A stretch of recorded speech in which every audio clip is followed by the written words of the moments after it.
Good evening, my friends. Tonight I am going to clarify one of the most misunderstood distinctions in all of my teachings. Tonight you will learn the difference between living in the end and living from the end, and why understanding this difference is the key that unlocks effortless manifestation. Most people who fail at manifestation fail for one simple reason. They are living neither in the end nor from the end. They are living in the middle, perpetually reaching toward their desire without ever claiming it. Tonight that changes. Tonight you will learn how to occupy the end completely. You will learn how to be the person who has their desire, not the person trying to get their desire. Let me start by explaining what these terms actually mean, because most people confuse them. Living in the end is internal. It is your state of consciousness. It is who you are being on the inside, in your mind, in your imagination, in the quiet place where only you and God exist. Living from the end is external. It is how that internal state expresses itself through your thoughts, words, actions, and decisions throughout your day. Think of it this way. Living in the end is the seed planted in consciousness. Living from the end is the tree that grows from that seed. You cannot have one without the other. If you live in the end but never live from the end, your assumption remains disconnected from your daily life. If you try to live from the end without first living in the end, you are merely pretending, acting a role without the consciousness to support it. Both are necessary. Both are essential. And tonight, I will teach you how to master both. Before we go further, we must be absolutely clear about what the end means, because most people misunderstand this completely. The end is not the physical manifestation appearing, or getting the thing you desire, or the moment it shows up in your bank account, or the day they call you back, or when your circumstances change. These are all effects. These are manifestations.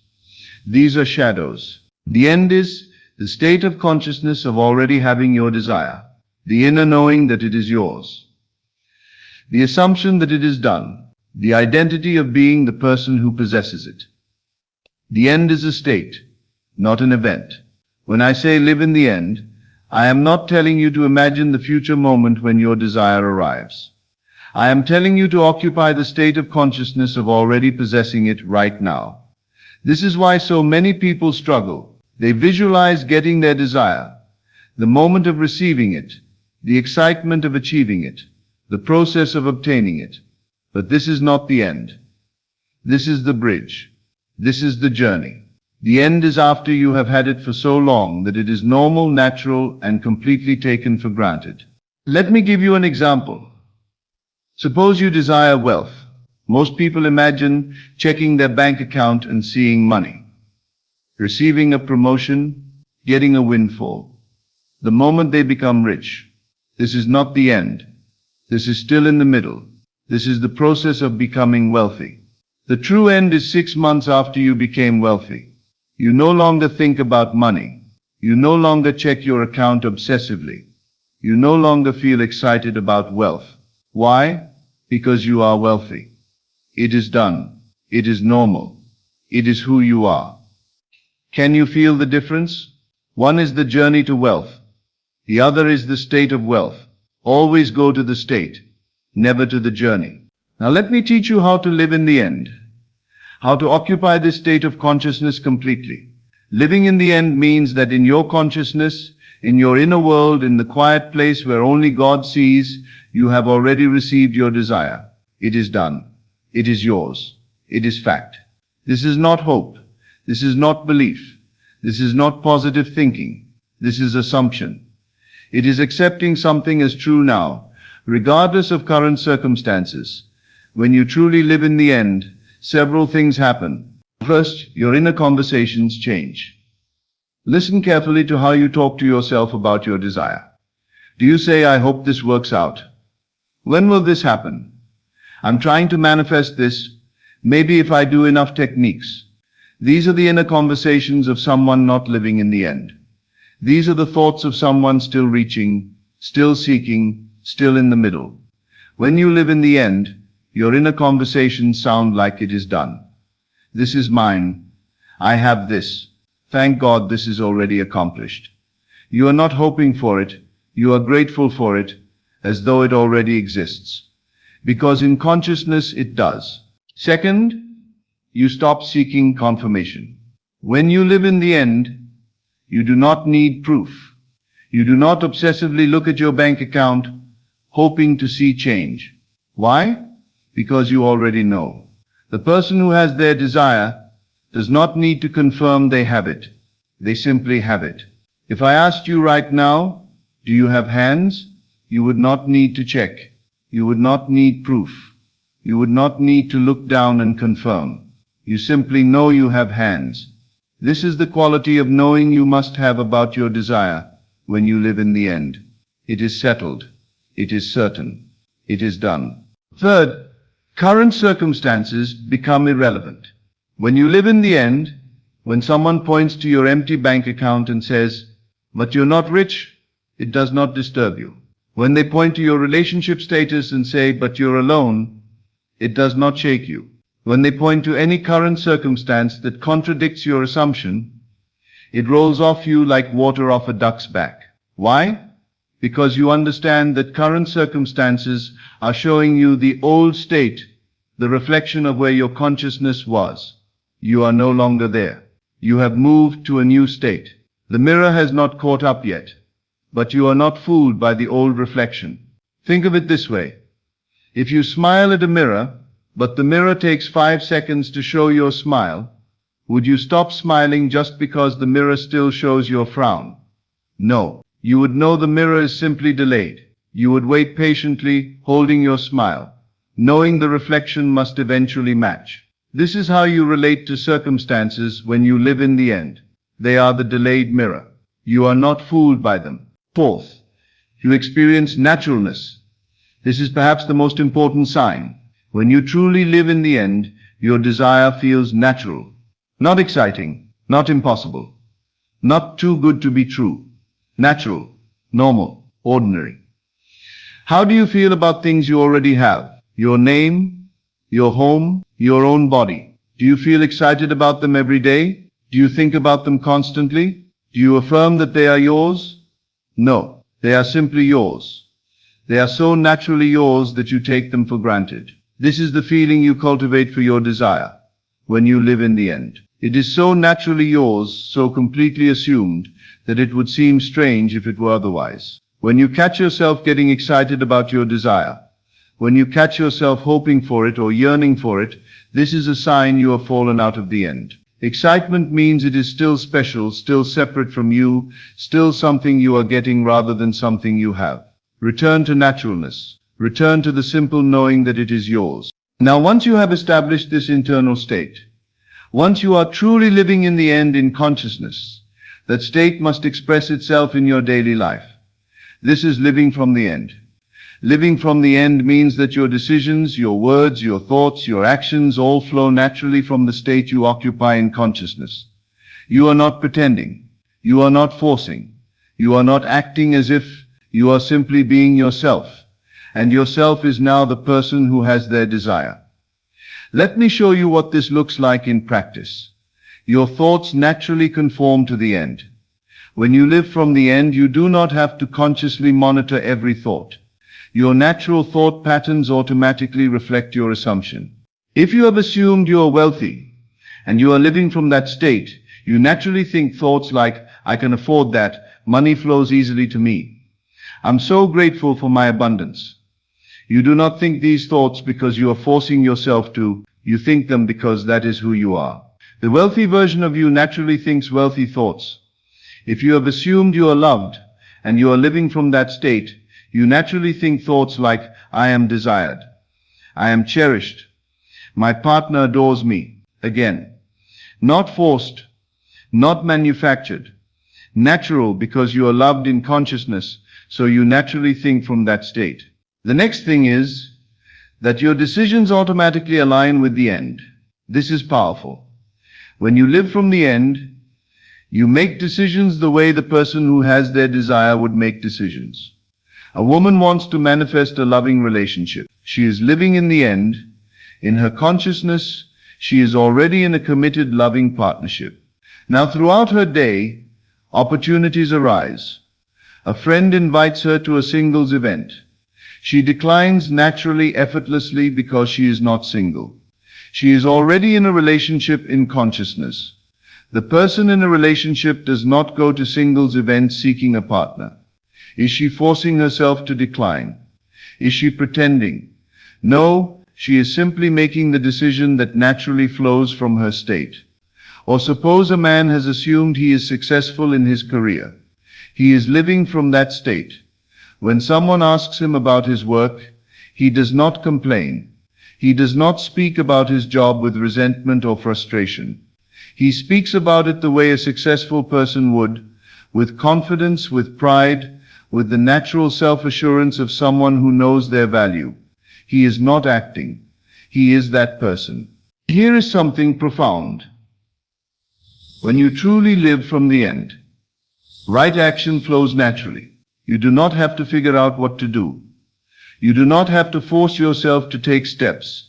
You simply move through your day as the person you are in consciousness, and the right actions unfold naturally. A man assumes he is healthy. He lives from that state. Does he have to force himself to make healthy choices? Does he have to use willpower to exercise or eat well? No, the healthy person naturally chooses healthy foods, naturally enjoys movement, naturally takes care of their body. Not because they are trying to become healthy, but because they are healthy. This is the effortlessness I speak of. When you live from the end, manifestation is not work. It is not struggle. It is simply the natural unfolding of who you are. Now let me show you where most people go wrong, because understanding these mistakes will help you avoid them. Mistake number 1, trying to live from the end without living in the end. Many people try to act wealthy, speak confidently, make decisions from abundance, but underneath in their consciousness they still feel poor. This is exhausting. This is pretending. This is fake it till you make it, and it does not work. You cannot live from a state you are not in. First, establish the internal state. Occupy the consciousness of having your desire. Live in the end. Then, and only then, will living from the end become natural and effortless. Mistake number 2. Living in the end only during practice. Some people do their techniques at night. For 20 minutes they live in the end. They feel wealthy, loved, successful. But then they wake up in the morning and immediately return to the old state. Throughout their day they think from lack. They speak from limitation. They make decisions from their current circumstances. This is not living in the end. This is visiting the end briefly and then leaving. Living in the end must become your dwelling state. Not something you do for 20 minutes. Not something you practice during meditation. Your permanent state of consciousness. Mistake number 3. Confusing excitement with the end. Many people think they are living in the end because they feel excited about their desire. I'm so excited to be wealthy. I can't wait to be in this relationship. This is going to be amazing. But excitement means it is still coming. It is still in the future. It is still something you are moving toward rather than something you possess. The person who has their desire is not excited about it. They are satisfied with it. It is normal to them. When you catch yourself getting excited, you have fallen out of the end. Return to naturalness. Return to the calm knowing that it is already yours. Mistake number 4. Checking the 3D for proof. This is perhaps the most common mistake. People live in the end in consciousness for a while, but then they check their physical reality to see if it is working. Let me check my bank account. Has the money shown up yet? No? Maybe I'm not doing it right. Every time you check for proof, you are affirming that you do not have your desire. You only check for things you do not have. You do not check whether you have hands. You know you have them. When you live in the end, you know you have your desire in consciousness. The physical manifestation is simply the shadow catching up. You do not need to check for shadows to confirm what you already know in the light. Mistake number 5. Giving power to the bridge. Sometimes people assume their desire correctly, but then they see circumstances that contradict it. Maybe they assume they are wealthy, but then they receive a bill. Maybe they assume they are in a relationship, but then they see their crush with someone else. If they react to these circumstances with fear, doubt, or despair, they have given power to the bridge. They have allowed the middle, the journey between assumption and manifestation, to shake them out of the end. Remember, the bridge of incidents builds itself. Sometimes the bridge looks chaotic. Sometimes it looks like things are going wrong. But if you remain faithful to your assumption, if you stay in the end and continue living from the end, the bridge will deliver you to your manifestation. Do not judge the bridge. Do not analyze the bridge. Simply remain in the end. Now let me give you the practical process, the exact steps to enter the state of living in the end, and then live from that state all day long. Step 1. Identify the true end. What is the end of your desire? Not the journey, not the process, the end. Ask yourself, if I had this desire, who would I be? What state of consciousness would I occupy? Not what would I have, but who would I be? For wealth, not I would have money, but I would be a wealthy person. For love, not I would have a partner, but I would be loved, desired, cherished. For health, not I would have a healthy body, but I would be healthy, vital, whole. The end is always a state of being, never a state of having. Step 2. Assume the state now. Do not wait. Do not prepare. Do not build up to it. Now in this moment, assume you are that person. Not I will become wealthy. Not I am becoming wealthy. But I am wealthy. Not in the future. Now, in consciousness, in imagination, in the only place that matters, your inner world. Simply accept it. Claim it. Occupy it. You are now the person who has their desire. It is done. Step 3. Feel the naturalness of it. Once you have assumed the state, sink into the feeling of it. Not excitement, not euphoria, but the natural, calm, simple feeling of having. How would you feel if you had possessed this for months? It would be normal, natural, taken for granted. Find that feeling. That is the feeling of living in the end. Step 4. Make your first decision from the end. Now that you are in the state in consciousness, make one decision from that state. Ask yourself, what would the wealthy version of me choose right now? What would the loved version of me think right now? What would the healthy version of me do right now? Then choose that, think that, do that. Not because you are pretending, but because you are that person in consciousness, and you are simply being yourself. Step 5. Monitor your thoughts throughout the day. As you go through your day, observe your thoughts. Are you thinking from the end or toward the end? Toward the end, I hope this works. When will it come? I need to manifest this. From the end. It is done, this is mine. I am so grateful for this. Every time you catch yourself thinking toward the end, stop, reset. Return to thinking from the end. This becomes easier with practice. Eventually, thinking from the end becomes your default. Step 6. Ignore contrary evidence. When you see circumstances that contradict your assumption, and you will see them, because the mirror always lags, do not react to them, do not let them shake you. Simply recognize this is the old reflection. This is the shadow of where I was. I am no longer there. I am in a new state, and the shadow will catch up. Then return to your assumption. Return to living in the end. Step 7. Fall asleep in the end every night. This is crucial.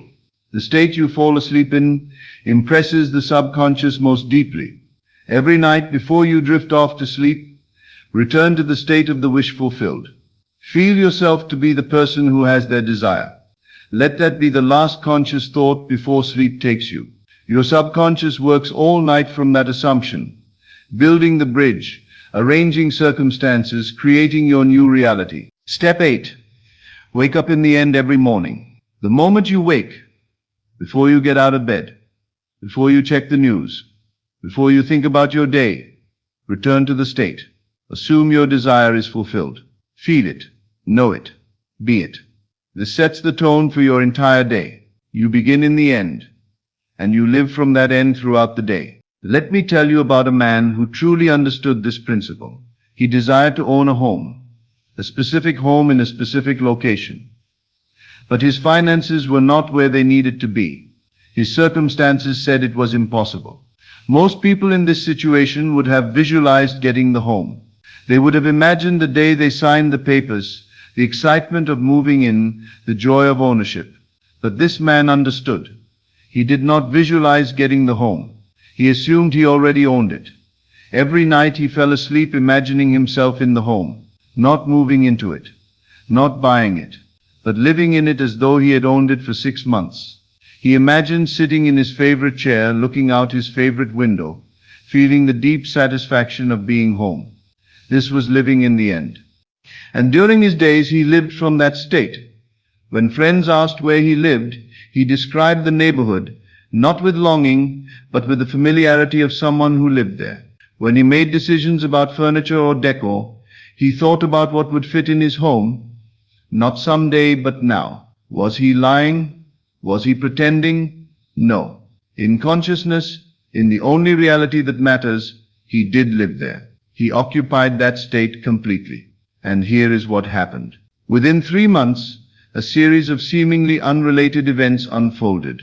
An unexpected financial opportunity arose. The home he desired came on the market at the exact moment he had the means to purchase it. Circumstances that had seemed impossible suddenly became inevitable. The bridge built itself perfectly, naturally, effortlessly, because he remained faithful to his assumption. He lived in the end, and he lived from the end, and the physical world had no choice but to conform. Let me share with you the ultimate secret of living in and from the end. When you truly occupy this state, when you genuinely live in the end in consciousness and naturally live from the end in your daily life, something remarkable happens. You stop caring when it manifests. Not because you have given up, not because you do not want it, but because you already have it in the only place that matters, consciousness. And when you have it in consciousness, when you are living as the person who possesses it, when every thought and word and decision flows naturally from that state, you are content, you are satisfied, you are complete. The physical manifestation becomes a bonus, a pleasant confirmation, a shadow finally catching up to the substance. But you no longer need it to feel fulfilled, because you are already fulfilled in consciousness. This is the paradox. The moment you stop needing the manifestation is the moment it rushes toward you. Why? Because you have finally, completely, totally occupied the state. You are living in the end. You are living from the end. There is no gap, no lack, no reaching. You are the person who has their desire, and the universe must reflect that. Tonight before you sleep, you are going to live in the end. Choose your desire. Identify the true end, not the journey, but the state of consciousness of already having it. Now assume that state, not tomorrow, not when you feel ready. Now you are that person. It is done. You have your desire. Feel the naturalness of it, the calm knowing, the simple acceptance. This is living in the end.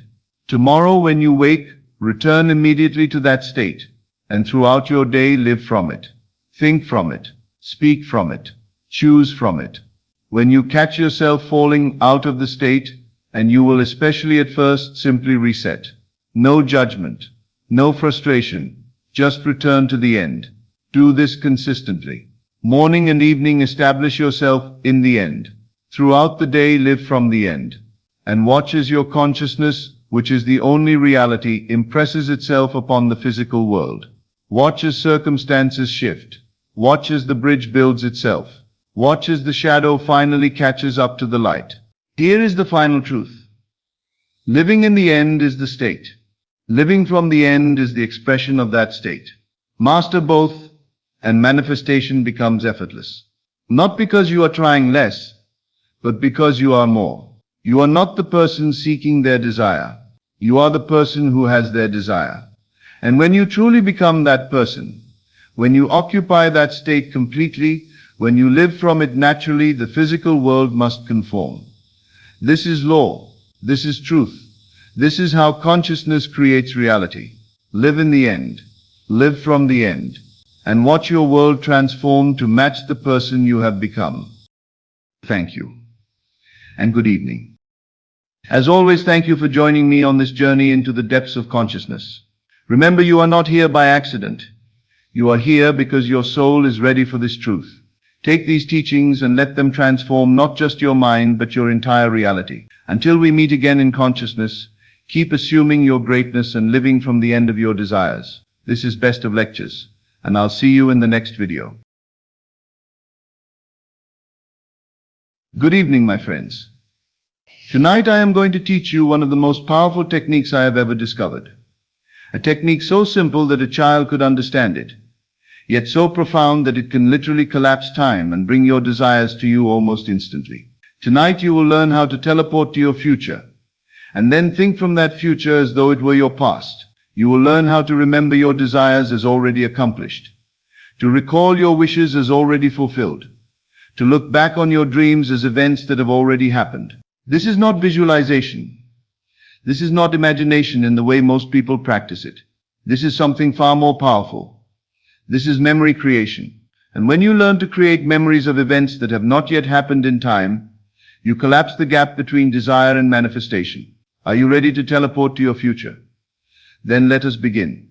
Before I teach you this technique, let me show you what most people do wrong when they try to manifest their desires. Most people think about their desires as future events. They imagine themselves getting what they want someday. They visualize achieving their goals at some point in the future. They dream about the life they will have when their desires finally manifest.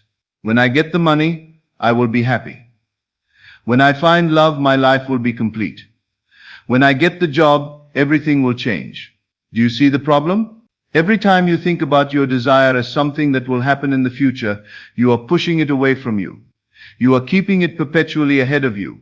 Always tomorrow, never today. The future never comes. Tomorrow never arrives. There is only now, this eternal present moment. And as long as your desire lives in the future, it will never enter the now, where all manifestation takes place. Think about it. When you say, I will be wealthy, you are declaring that you are not wealthy now. When you say, I will be loved, you are confirming that you are not loved now. When you say, I will be successful, you are affirming that you are not successful now. And consciousness creates from what you are now, not from what you will be later.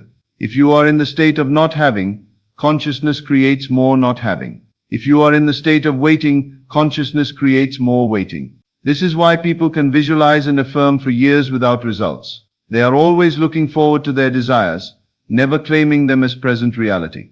Now let me reveal to you a secret that changes everything. There is a way to bring the future into the present instantly, and that way is through the past. This sounds like a riddle, so let me explain. When you remember something, when you recall an event from your past, how does it feel? Does it feel like you are hoping for it? Does it feel like you are trying to create it? Does it feel uncertain? No. When you remember something, it feels certain. It feels real. It feels accomplished. It feels like an absolute fact that cannot be changed. Think about what you did yesterday. Do you doubt that it happened? Do you question whether it is real? Do you feel anxious about whether it will occur? No. You simply know it happened. You have a memory of it. It is a fact of your experience. This is the energy of the past. This is the feeling of something already accomplished, already done, already experienced. And this is the exact energy you need to bring to your desires. When you can remember your desires as though they already happened, when you can recall your wishes as though they were past events, you give them the reality, the certainty, the already done quality that collapses the gap between desire and manifestation. So here is the technique. It is simple, but you must practice it exactly as I teach you. Tonight, before you go to sleep, you are going to teleport to your future. You are going to jump ahead in time to a moment after your desire has been fulfilled. Not the moment of getting it, but a moment after you have had it for a while. If you desire money, do not imagine receiving money. Instead, teleport to a moment 3 months after you became wealthy. If you desire a relationship, do not imagine meeting someone. Instead, jump ahead to a moment 6 months into the relationship. If you desire success, do not visualize achieving it. Instead, teleport to a moment after you have been living in that success for some time. Why after, not during? Because during still has the energy of becoming. After has the energy of being. You want the energy of already accomplished, already settled, already normal. So you close your eyes and you teleport. You jump ahead in time. You are now in your desired future. You are living in the reality where your wish is fulfilled. This is not something that might happen. This is not a hope or a dream. This is where you are right now in this exercise. You have teleported to this moment. Now from this future moment, you are going to think backwards. You are going to remember how it all happened. You are going to recall the journey that brought you here. You are going to think about your desire as something that happened in your past. This is where the magic happens. You are not imagining the future. You are remembering it. Let me give you a specific example. Suppose you desire to own a beautiful home. Here is how you would practice this technique. Close your eyes. Teleport 6 months into the future. You are now sitting in your beautiful home. You have been living here for months. It is completely normal now. You take it for granted. From this position in the future, you begin to remember. You think back to the day you got the keys. You recall how excited you were. You remember the first night you slept in this home.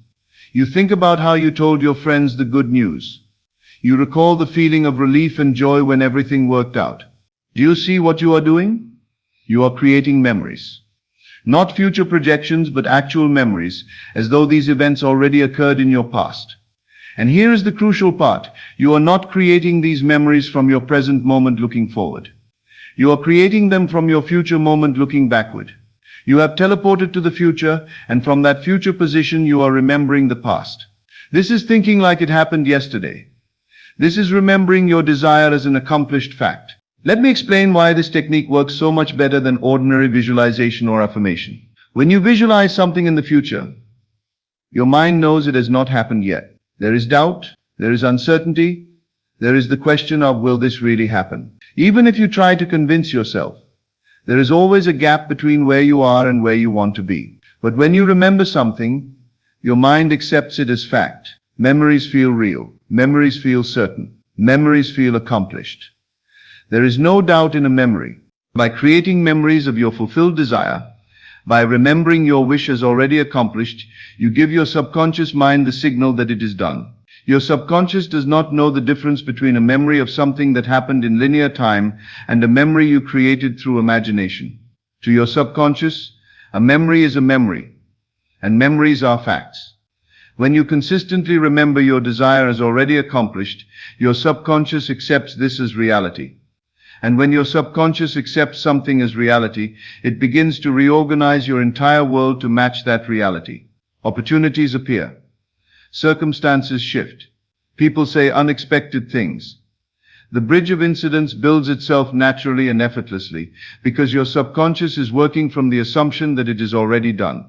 Now let me teach you how to enhance this technique with the right feeling. When you remember something that happened yesterday, notice the quality of that feeling. It is not excitement. It is not hope. It is not anticipation. It is a calm, settled, natural feeling of yes, that happened. There is a certainty to it, but not a straining certainty. There is a realness to it, but not an effortful realness. It simply is. It is a fact of your experience, and facts do not require effort to maintain. This is the exact feeling you want when you remember your desire as already accomplished. Not the excitement of something about to happen. Not the hope that it might occur, but the calm, settled knowing that it already happened. When you teleport to your future and create memories looking backward, you want to feel the way you feel about yesterday. Normal, natural, certain. Done. A woman came to me who wanted to manifest a specific amount of money for a down payment on a house. She had been visualizing receiving the money for months with no results. She was getting frustrated and discouraged. I taught her this technique. I said, stop imagining receiving the money in the future. Instead, teleport 3 months ahead. You now have the money. You have made the down payment. You are living in your new home. From that position, remember back to the day the money came. Recall how it happened. Think about it like you think about yesterday. She practiced this every night for 2 weeks. And she noticed something interesting. As she remembered the money coming to her, as she recalled it as a past event, she began to feel different about money in her present moment. The desperate hoping fell away. The anxiety dissolved. She felt calm and certain, like someone who knows something good already happened. Within 3 weeks, the exact amount she needed came to her through a source she had never considered. Her aunt, whom she rarely spoke to, called and offered her the money as an early inheritance. The money came easily, naturally, almost as though it had been waiting for her to remember that it was already hers. Now here is something profound about this technique. When you remember the future, you collapse time. Time is not a rigid structure. Time is consciousness unfolding in sequence, and consciousness can rearrange that sequence any way it chooses. When you create a memory of the future, you are telling consciousness that the future has already occurred, and consciousness responds by collapsing the apparent gap between now and then. From your present moment, 3 months might seem like a long time to wait for your desire, but when you teleport to 3 months in the future and remember backward, those 3 months become yesterday. They become the past, they become already done. And when something is already done in consciousness, the physical world rushes to catch up. What seemed like it would take months can happen in days. What seemed impossible can become inevitable. This is not magic. This is understanding how consciousness operates. Consciousness does not move through time linearly. Consciousness can be at any point in time simultaneously. When you consciously place yourself at the point of fulfillment and remember backward, you are collapsing the journey into a single moment of recognition. Let me give you a simple daily practice that will make this technique even more powerful. Every morning when you wake up, before you get out of bed, take 2 minutes to remember your fulfilled desire. Teleport to your desired future. From that future position, recall the journey that brought you there. Remember it like you remember yesterday. Throughout your day, whenever you think about your desire, do not think forward to it. Think backward from it. Catch yourself when you start thinking, I want this, or I hope this happens, and immediately shift to, oh yes, I remember when this happened. That was wonderful. At night before sleep, practice the full technique. Teleport to your future. Live in that moment of fulfillment. Then create detailed memories of how it all came to be. Fall asleep in the feeling of remembering, not in the feeling of wanting. This consistent practice trains your consciousness to live from the end, not to hope for the end, not to work toward the end, but to remember the end as already accomplished. Let me give you some specific examples of how to think like it happened yesterday for different desires. For money, I remember when that money came in, I was so relieved. I remember calling my sister to tell her the good news. I remember how natural it felt to pay off those bills. That was such a good day. For love, I remember the day we met. I remember our first conversation. I remember realizing this was exactly what I had been hoping for. I remember telling my friends about her. It all feels like it was just yesterday. For success, I remember when I got that promotion. I remember the moment my boss called me into her office. I remember the satisfaction I felt. I remember telling my family about it.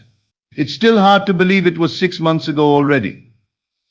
For health, I remember when I started feeling better. I remember the doctor's surprise at my test results. I remember the energy returning to my body. I remember thinking I knew this would happen. That was such a turning point. Notice the language. Notice the feeling. You are not hoping, not visualizing, not affirming. You are remembering. You are recalling. You are thinking about your desire as an event that already took place. This is how you teleport to the future and think like it happened yesterday. When you practice this technique consistently, something remarkable happens. You stop worrying about how your desire will manifest. You stop trying to figure out the path. You stop forcing and pushing and struggling. Why? Because when you remember something, you do not question how it happened. You simply know it did. The details of how become irrelevant. All that matters is that it happened. This is the ultimate form of detachment. You are not detached from your desire. You are detached from the how because you are living from the position of it already being done. And when you are detached from the how, the universe has infinite ways to bring your desire to you. The bridge of incidents builds itself. The path appears. The means unfold. And often they unfold in ways you never could have planned or predicted. A man wanted to start a business but had no capital, no connections, and no clear path forward. Every time he thought about it, he felt overwhelmed by the obstacles. He did not know how it could happen. I taught him to stop thinking about how and start remembering that. I told him to teleport 1 year into the future where his business was thriving, and from that future position to remember back to how it all began. He practiced this faithfully, and something shifted in him. The anxiety about how fell away. He stopped seeing obstacles. He stopped feeling overwhelmed. He simply knew, with calm certainty, that his business existed and was successful. He remembered it as already done. Within 6 months, a series of unexpected connections and opportunities appeared. A former colleague offered to invest. A chance meeting led to his first major client. Resources appeared from sources he had not considered. The bridge built itself naturally and perfectly, because he had stopped trying to build it consciously and had started remembering it as already crossed. Let me share with you the ultimate secret of this technique. When you teleport to the future and think like it happened yesterday, you are not really traveling through time. You are recognizing that past, present, and future are all one. In consciousness, everything exists now. Your desire does not exist in the future, waiting to be created. It exists now, as a present reality in the infinite field of possibilities. When you remember it as already accomplished, you are not creating a false memory. You are accessing the true memory of an already existing reality. This is why this technique works. You are not pretending. You are not making something up. You are recognizing what is already true in the dimension where all creation takes place. Your desire is already accomplished. It already happened, not in the future, but now, in consciousness. And consciousness is the only reality that creates. When you remember this truth, when you recall your desire as already done, you align with what is already true, and the physical world must reflect it. Tonight before you sleep, I want you to try this technique.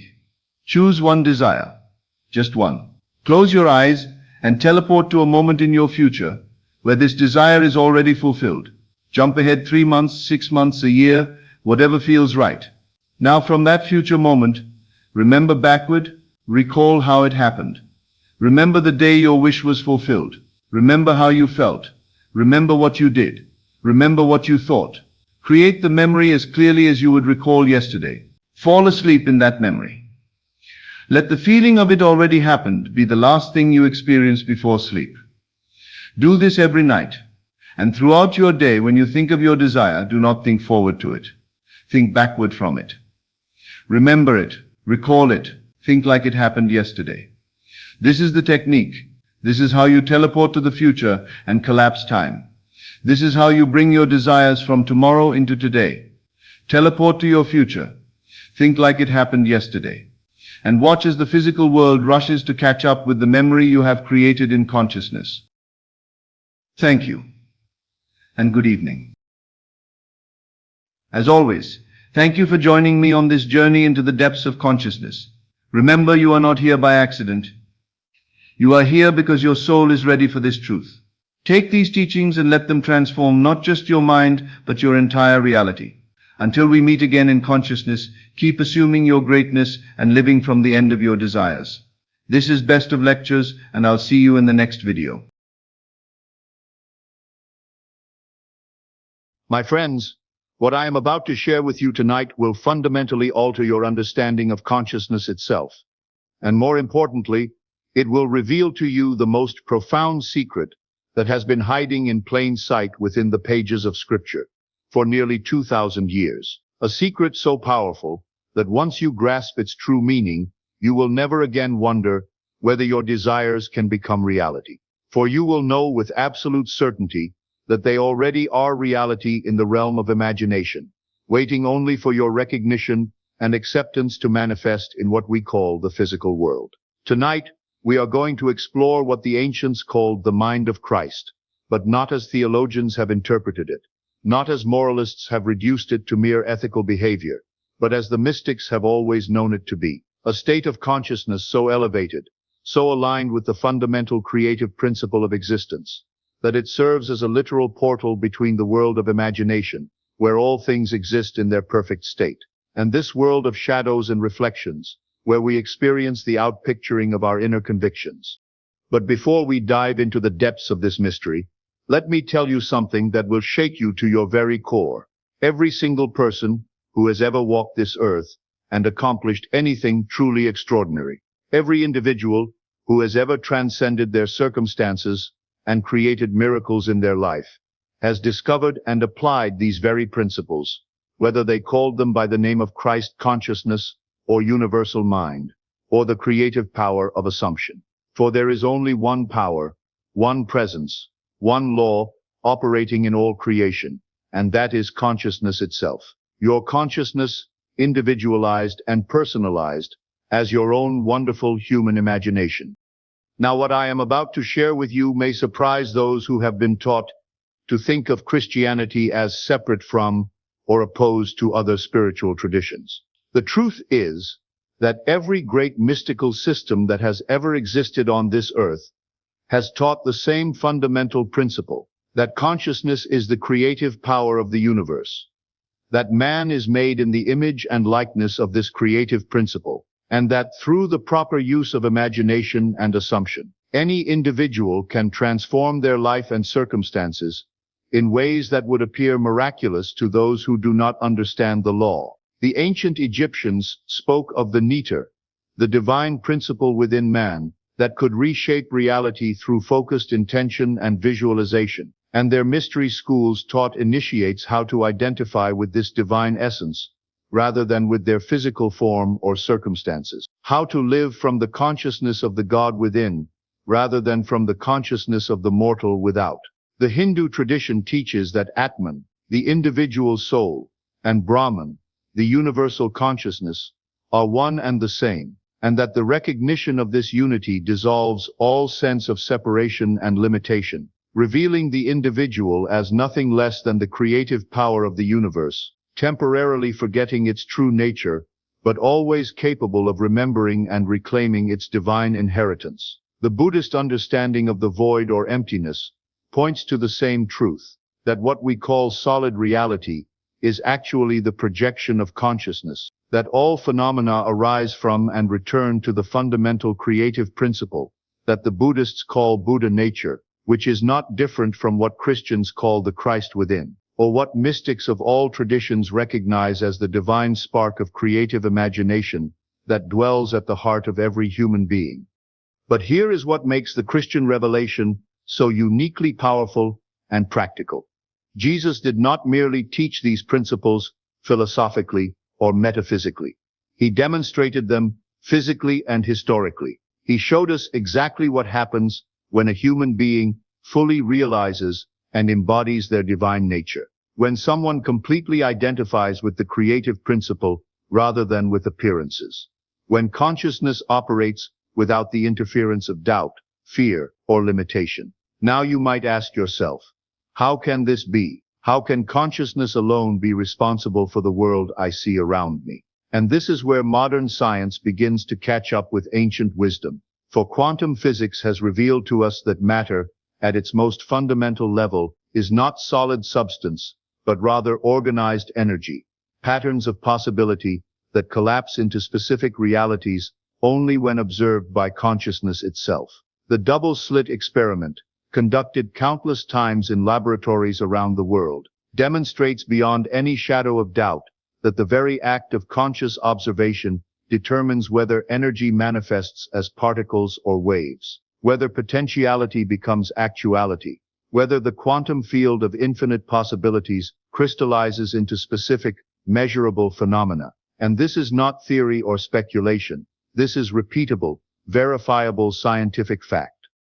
Dr. John Wheeler, one of the most respected physicists of the 20th century, stated that consciousness is the fundamental reality, and what we call matter is merely consciousness acting upon itself, echoing almost exactly what Jesus taught when he declared that the kingdom of heaven is within you, that the creative power of God operates through your own consciousness, that what you bind on earth through your assumptions and beliefs is bound in heaven, and what you loose on earth through your change in consciousness is loosed in heaven. The field of epigenetics has shown us that our beliefs and mental states directly influence which genes are expressed in our physical bodies, that consciousness literally rewrites the biological programs that determine our health, our longevity, our physical capabilities and limitations, proving scientifically what mystics have always known, that consciousness is senior to matter, that mind shapes body, that our inner state determines our outer experience,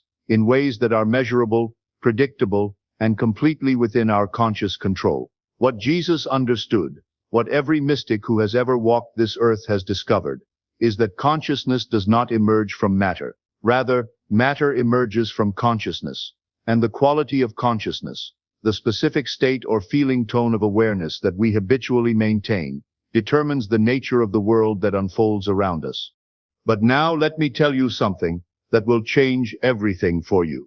This power, this Christ consciousness, this ability to walk between worlds and command reality to conform to your vision, is not the exclusive property of one man who lived 2,000 years ago. It is your birthright, your natural inheritance as a being made in the image and likeness of the creative principle itself. The portal that Jesus opened and walked through is the same portal that stands open before you this very moment, and that portal is your own wonderful human imagination, elevated to the level of absolute conviction, charged with the feeling of reality, infused with the certainty that what you imagine is more real than what your senses report to you about your current circumstances. For you see, when Paul declared, "We have the mind of Christ," he was speaking in the present tense, not about some future attainment or reward for good behavior, but about the immediate availability of this transformative consciousness to anyone who will dare to assume the feeling of their wish fulfilled and persist in that assumption until it hardens into fact in their outer experience. Imagination is not fantasy. Imagination is not daydreaming.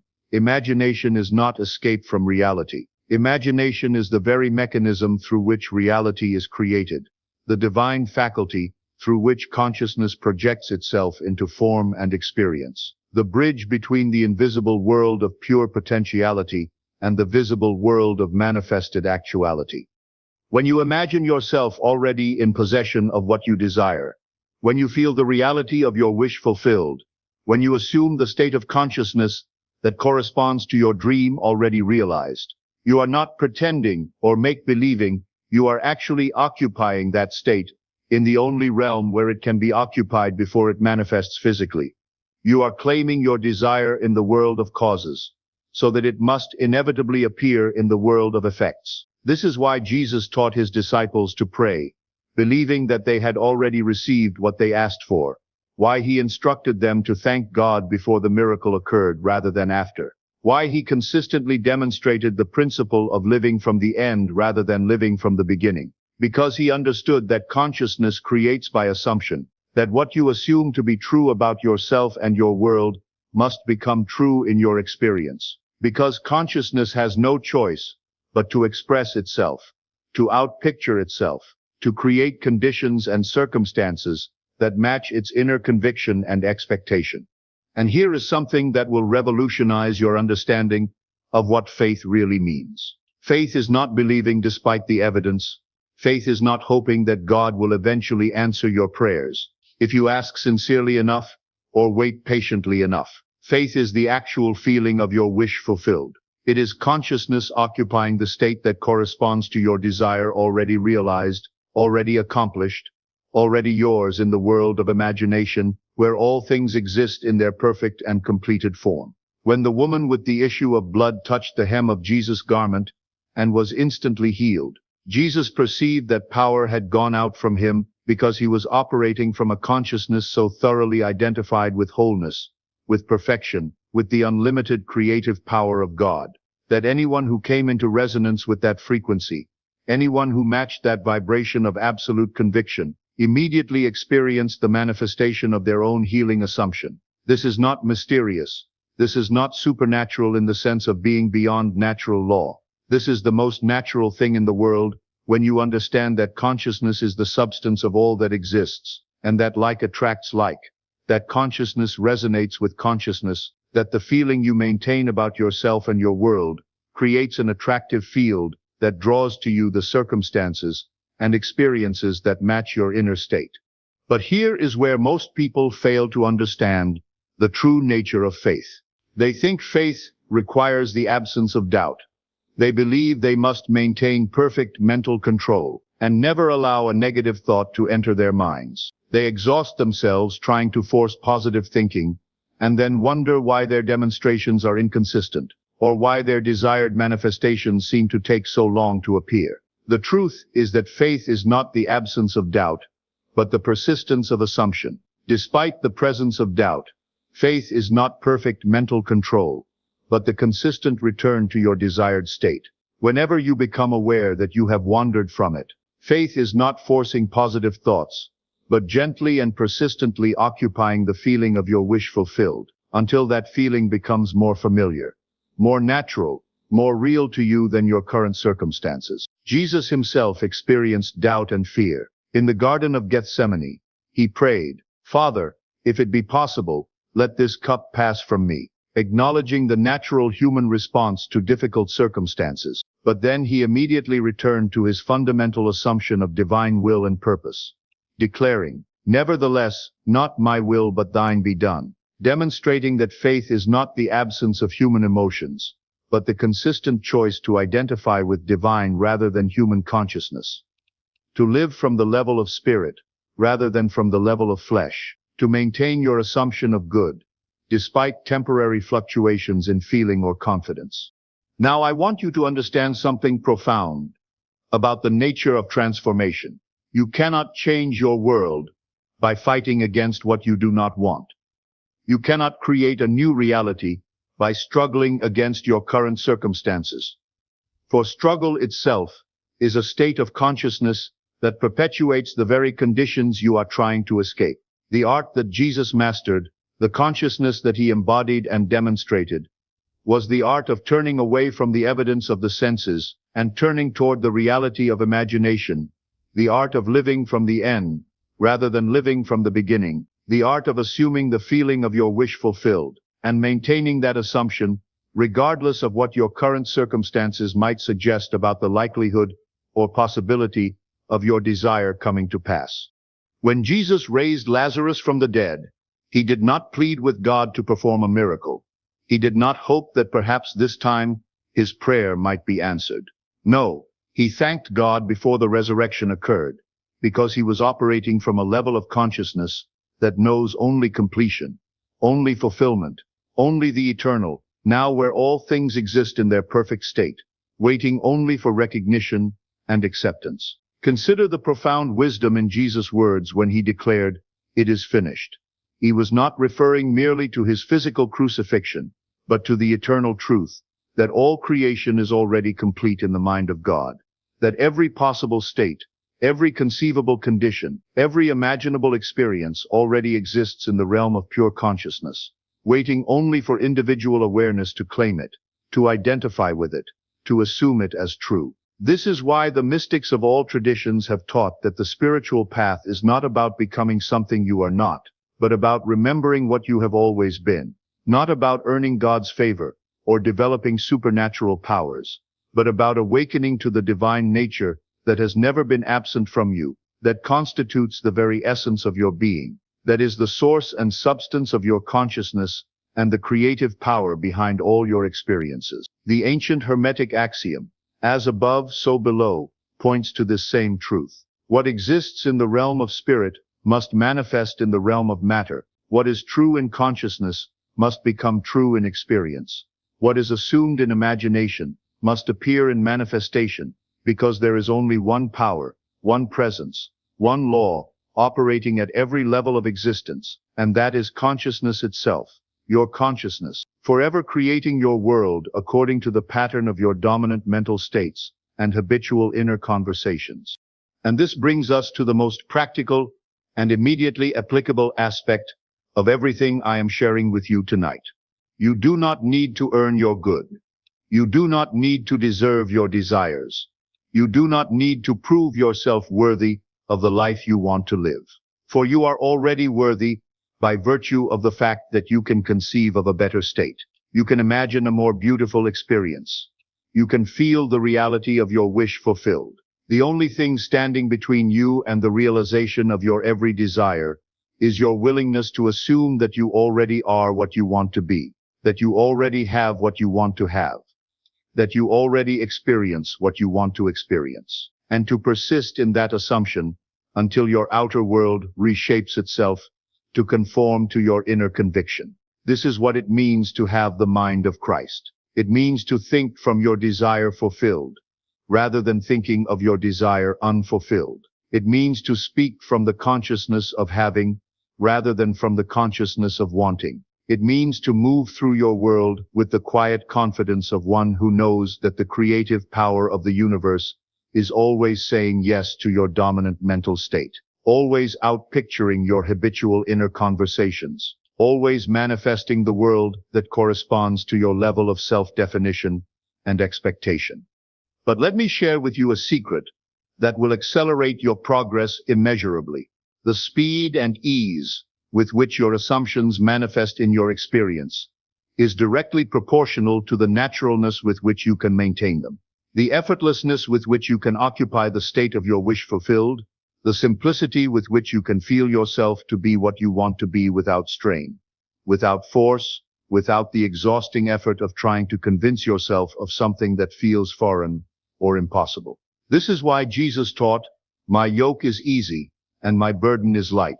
Not because the spiritual path requires no discipline or commitment, but because when you understand the law correctly, when you work with consciousness rather than against it, when you assume the feeling of your wish fulfilled rather than trying to manifest through willpower or mental effort, the process becomes as natural as breathing, as simple as choosing to think one thought rather than another, as effortless as deciding to feel grateful instead of resentful, satisfied instead of lacking, confident instead of afraid. The great secret of assumption is that you do not create your desire. Your desire already exists in the infinite field of consciousness, already perfect, complete, yours by divine right. You simply identify with it.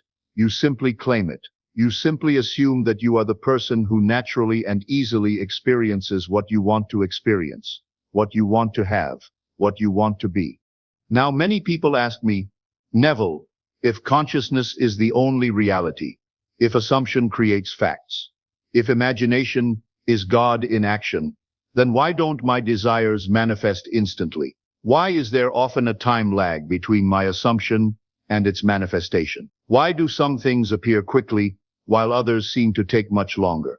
And the answer to this question reveals one of the most profound aspects of how consciousness operates in what we call the three-dimensional world of time and space. Time is not an absolute reality, but a dimension of consciousness itself, a framework through which infinite possibility expresses itself in sequential, ordered manifestation, allowing for the development, growth, and perfection of individual awareness. The interval between assumption and manifestation serves several divine purposes. First, it allows consciousness to test its own conviction, to prove to itself the reality of its creative power, to develop faith through persistence rather than demanding instant gratification like a spoiled child who has not yet learned the beauty of sustained focused intention. Second, the time interval allows for what we might call divine editing. As you maintain your assumption of the wish fulfilled, consciousness automatically adjusts and refines the manifestation to bring you not just what you asked for, but the perfect expression of what you really wanted, often in ways far more beautiful and harmonious than you could have specifically imagined. Third, the gestation period between conception and birth in consciousness parallels the gestation period in nature. Just as a seed does not instantly become a tree, just as a child does not instantly become an adult, the assumption of consciousness must be allowed to ripen, to mature, to develop all the necessary supportive conditions and circumstances that will allow your desire to manifest in the most perfect and sustainable way possible. Jesus understood this principle perfectly, which is why he taught, "In your patience possess ye your souls." Not patience as passive waiting or resignation to circumstances, but patience as the active maintenance of your assumption despite appearances, as the persistent return to the feeling of your wish fulfilled, regardless of how long the outer world takes to conform to your inner conviction. But here is something that will transform your relationship with time and manifestation forever. Instead of measuring your progress by external changes, Instead of judging the effectiveness of your practice by how quickly things appear in your physical world, begin to measure your progress by the ease and naturalness with which you can maintain your desired state, by the consistency with which you can return to the feeling of your wish fulfilled, by the growing conviction that what you have assumed in consciousness must inevitably become fact in experience. For the truth is that every assumption you make, every state you occupy, every feeling you maintain is instantly creating its corresponding reality in the invisible realm of causes. And the physical manifestation is simply the automatic, inevitable outpicturing of what has already been established in consciousness. The delay is not in consciousness, but in matter, not in spirit, but in flesh, not in cause, but in effect. But now you may wonder, how do I actually apply this? How do I move from understanding these principles intellectually to experiencing their reality in my daily life? And the answer is beautifully simple, though it requires the kind of disciplined mental practice that most people are unwilling to undertake because they are addicted to the evidence of their senses, hypnotized by their current circumstances, convinced that what is must continue to be. The practice begins with the recognition that consciousness is the only reality, that your awareness, your sense of I am, is the creative principle itself, individualized as you, and that whatever you consistently assume to be true about yourself must manifest as your experience, because consciousness has no choice but to express itself, to outpicture itself, to create a world that matches its inner nature and conviction. Every morning when you awaken, before you allow your mind to become occupied with the problems and concerns that your current circumstances suggest, spend time in the secret place of consciousness, in the sanctuary of imagination, where you can assume the feeling of your life already transformed, your desires already fulfilled, your problems already solved in the most beautiful and harmonious way imaginable. But let me give you a specific technique that will make this practice incredibly powerful and effective. Instead of trying to visualize complex scenarios or detailed scenes, which can sometimes feel forced or artificial, simply ask yourself this question: how would I feel if my desire were already realized? What would be the natural, inevitable feeling tone of my consciousness if I were already the person I want to be? If I already had what I want to have? If I already experienced what I want to experience? And then, without effort or strain, without trying to convince yourself of anything, simply allow that feeling to arise naturally in your awareness. Allow it to permeate your consciousness like a gentle fragrance. Allow it to become the background feeling tone against which all your other thoughts and experiences occur throughout the day. This feeling, this simple, natural, effortless feeling of your wish fulfilled, is worth more than 1,000 affirmations, more powerful than the most elaborate visualization, more effective than any technique or method you could possibly employ. Because this feeling is the actual substance of your desire.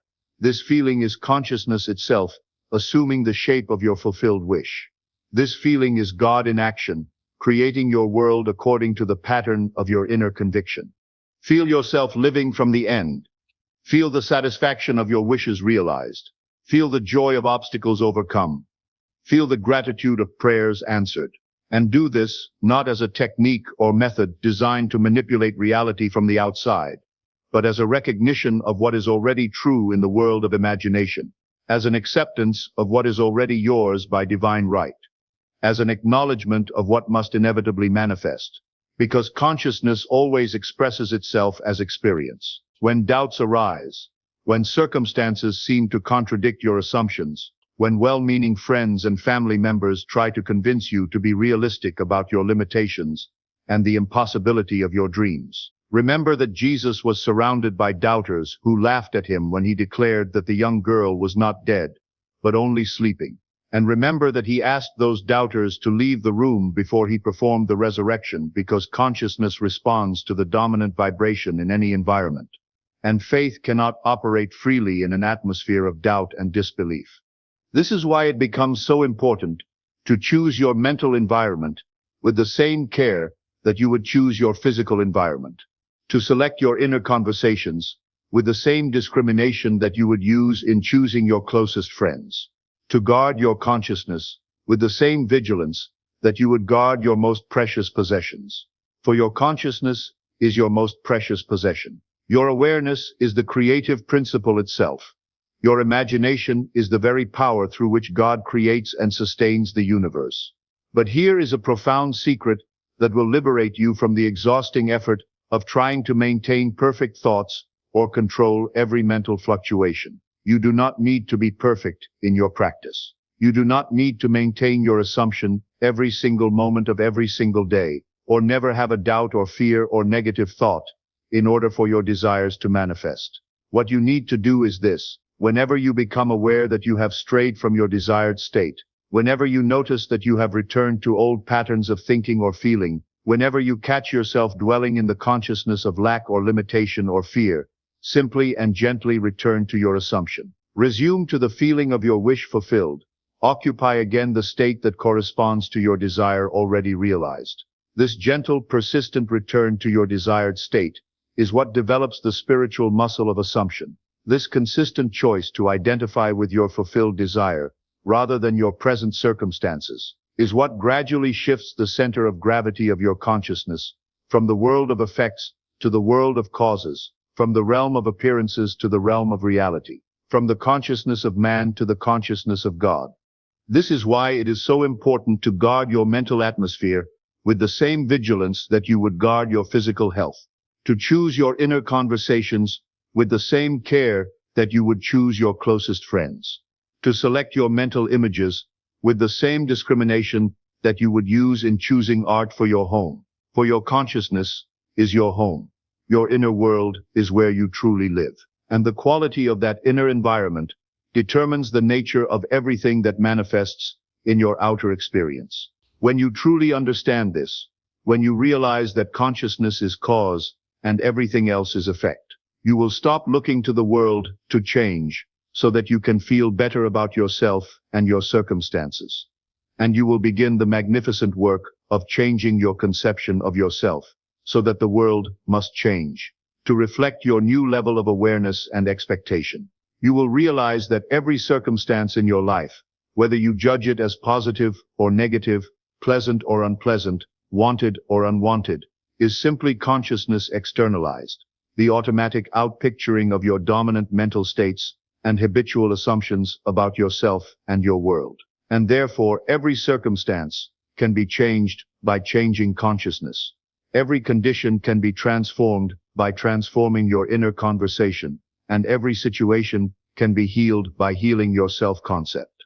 This understanding brings tremendous freedom, because it means you are never at the mercy of external conditions, never dependent upon the cooperation of others, never limited by your past or your present circumstances. For consciousness is always free to assume a new state.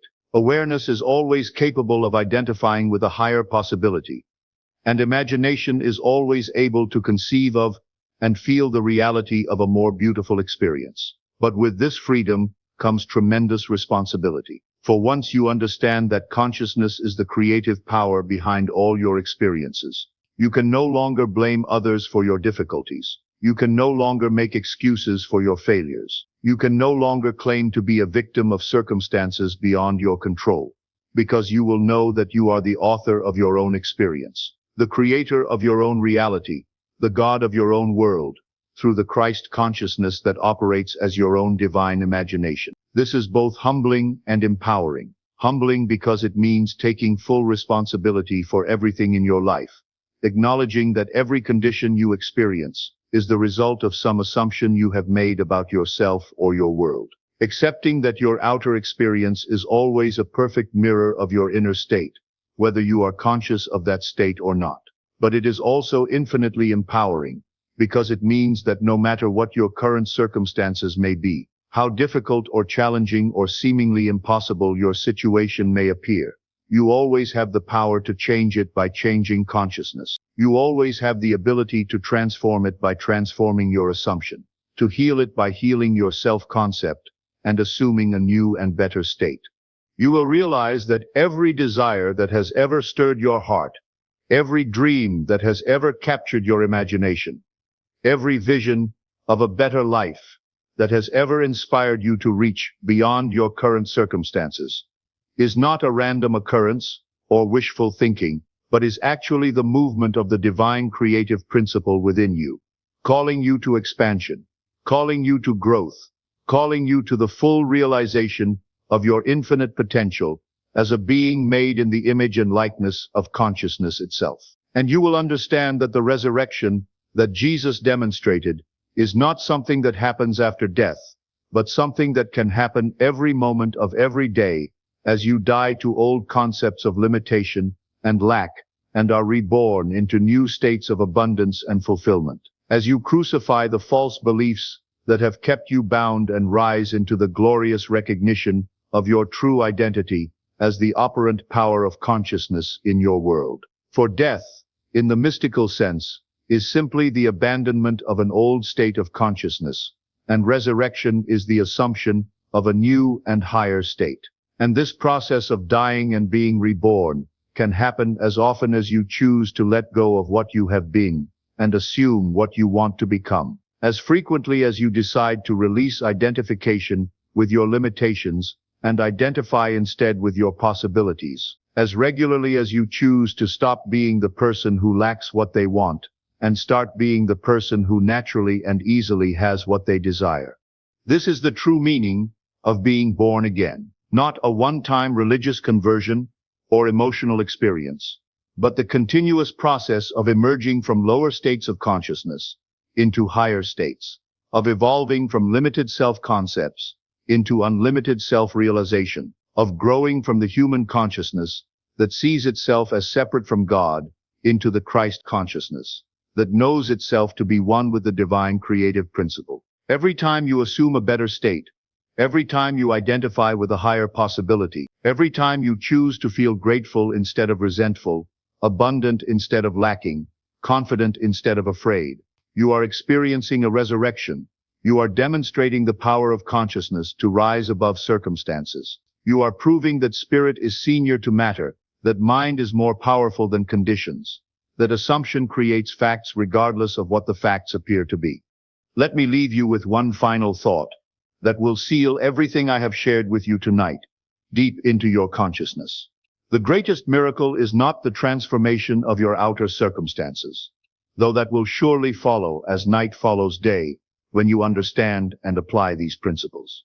The greatest miracle is the transformation of your inner awareness, the awakening to your true identity as the divine creative principle individualized, the recognition that you are not a human being seeking a spiritual experience, but rather a spiritual being having a human experience, temporarily forgetting your divine nature, but always capable of remembering, always able to reclaim your birthright as the son or daughter of the Most High, always empowered to demonstrate through your own experience that with God, which is your consciousness, all things are possible. The portal is open, the way is clear, the power is yours. Not tomorrow, not when conditions improve, not when you become more worthy or spiritual or deserving, but now, in this eternal moment, where all creation exists, where all possibilities live, where all dreams wait to be born into the world of form, through the magnificent creative power of consciousness itself, operating as your own divine imagination, forever and always your faithful servant, ready to give you the kingdom that has been prepared for you from the foundation of the world, ready to manifest in your experience every good thing that you can conceive and believe and assume to be true about yourself and your wonderful, infinite, eternally abundant life.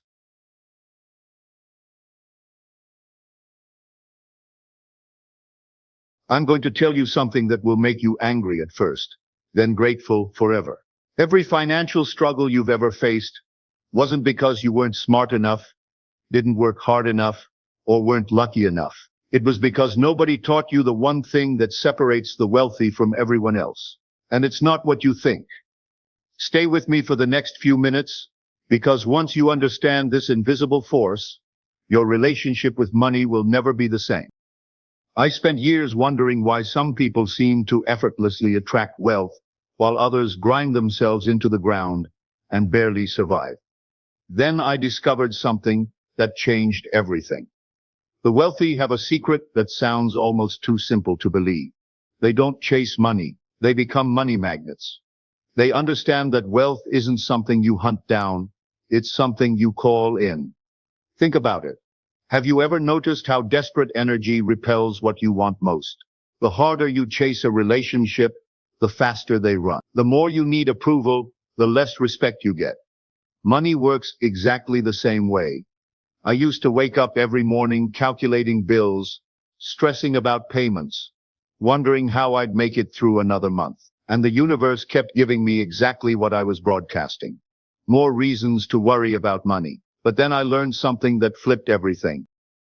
Right now, as you're listening this, you're broadcasting a signal.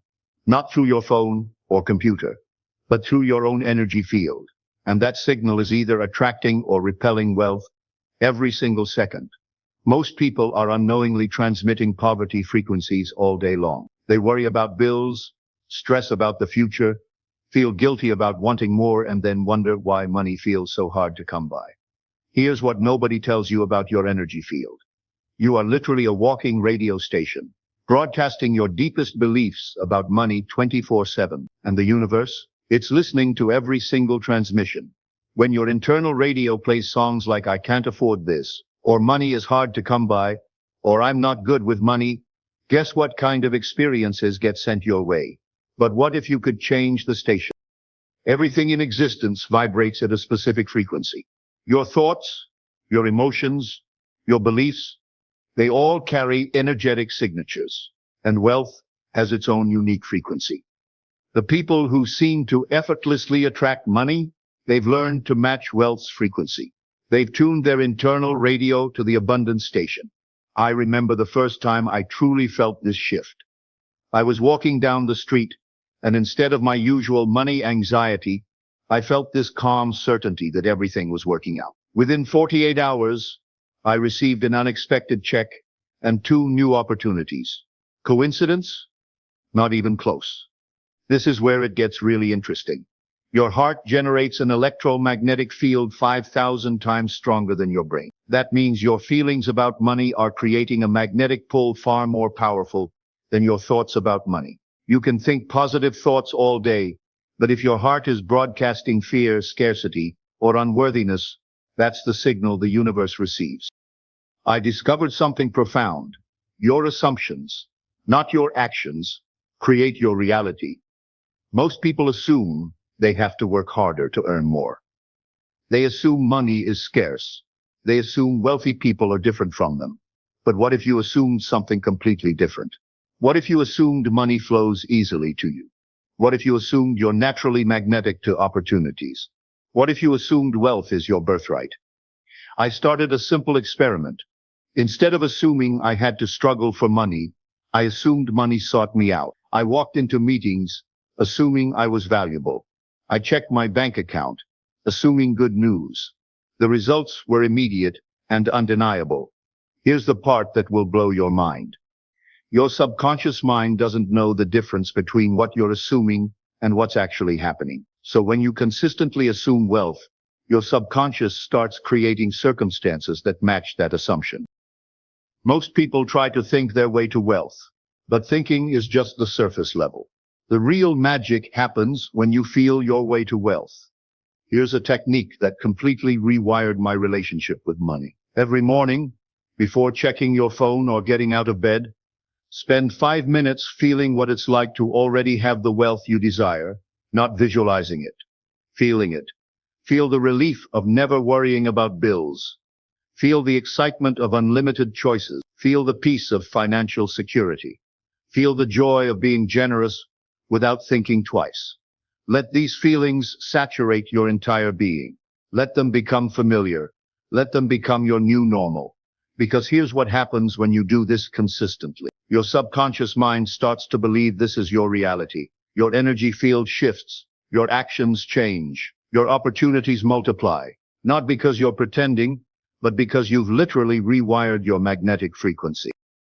Everything begins with a state of consciousness. Poor people live in the state of lack. Rich people live in the state of abundance. And here's the secret most people miss. You don't have to wait for money to show up before you enter the state of abundance. You can enter that state right now. and then money has no choice but to follow.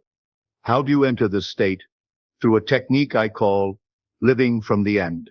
Instead of living from your current circumstances, you live from your desired end result. You don't think about becoming wealthy. You think from already being wealthy. Every decision I make, I ask myself, how would the wealthy version of me handle this? Then I act from that place. Not from where I am, but from where I'm going. This single shift changes everything. Your imagination isn't just daydreaming. It's the workshop where reality is built. Every single thing that exists was first imagined by someone. Here's a nightly practice that programs wealth into your subconscious. Every night before sleep, construct a short scene that implies your wealth has already materialized. Maybe you're signing a major deal. Maybe you're looking at your investment portfolio. Maybe you're in your dream home. But here's the crucial part. Don't watch this scene like a movie. Live it from inside your own body. See through your own eyes. Feel the pen in your hand. Smell the leather of the chair. Hear the congratulations. Loop this scene as you drift off to sleep.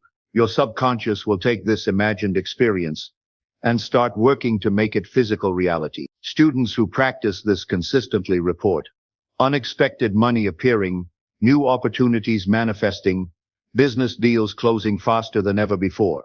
Why? Because they've given their subconscious mind a blueprint to work from.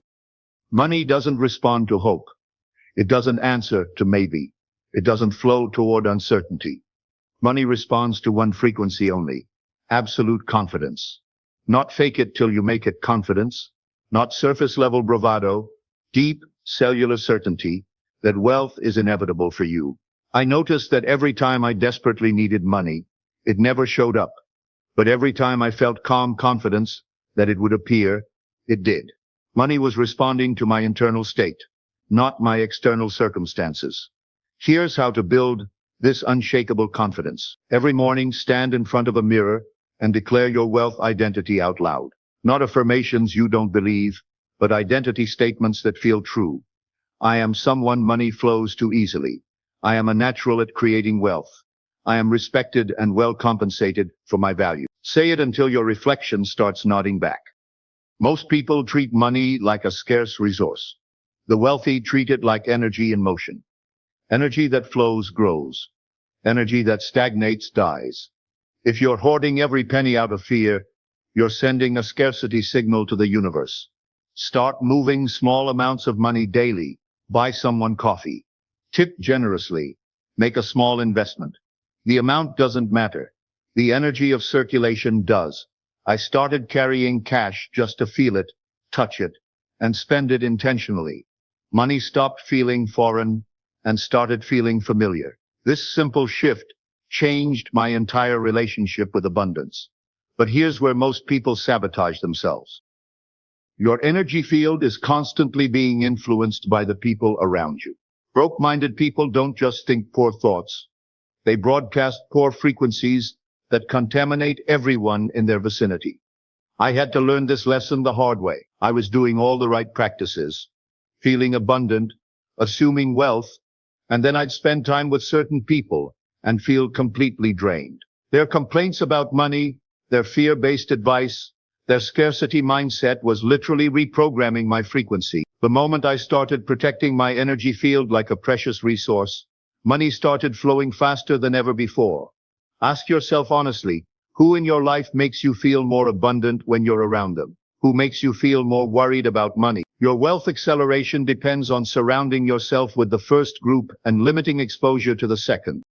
Here's something that will completely change how you handle challenges. Every obstacle, every setback, every no you receive isn't blocking your wealth. It's redirecting energy that you can transform into money. I call this resistance alchemy. Instead of seeing problems as problems, you see them as raw energy that can be transformed into solutions, opportunities, and ultimately wealth. When I lost a major client, instead of panicking, I asked, what is this making room for? Within 2 weeks, I landed 3 new clients who paid more than the one I lost. The universe was upgrading my entire situation. Every wealthy person understands this principle. They don't avoid resistance, they alchemize resistance. They don't fear failure, they extract the energy from it and redirect it towards success. The difference between people who get rich once and people who stay rich is this. They don't just learn to attract wealth, they learn to stabilize at wealth frequency. Most people hit a money breakthrough and then immediately drop back to their old patterns. They visit abundance, but live in survival. Here's how to make wealth your permanent frequency. Anchor 1. Identity maintenance. Every morning, remind yourself who you are. I am someone who naturally attracts wealth. Anchor 2. Evidence collection. Keep a daily log of every sign that money is flowing to you. The discount, the refund, the unexpected opportunity. Anchor 3. Frequency protection. Guard your energy field like your life depends on it, because your wealth does. When you master these 3 anchors, wealth stops being something that comes and goes. It becomes your baseline, your foundation, your new normal. Here's the technique that creates the fastest results. For the next 21 days, you're going to install a new assumption about yourself. Pick one core belief about your relationship with money and repeat it 100 times per day. Money seeks me out. I am financially magnetic. Wealth is my natural state.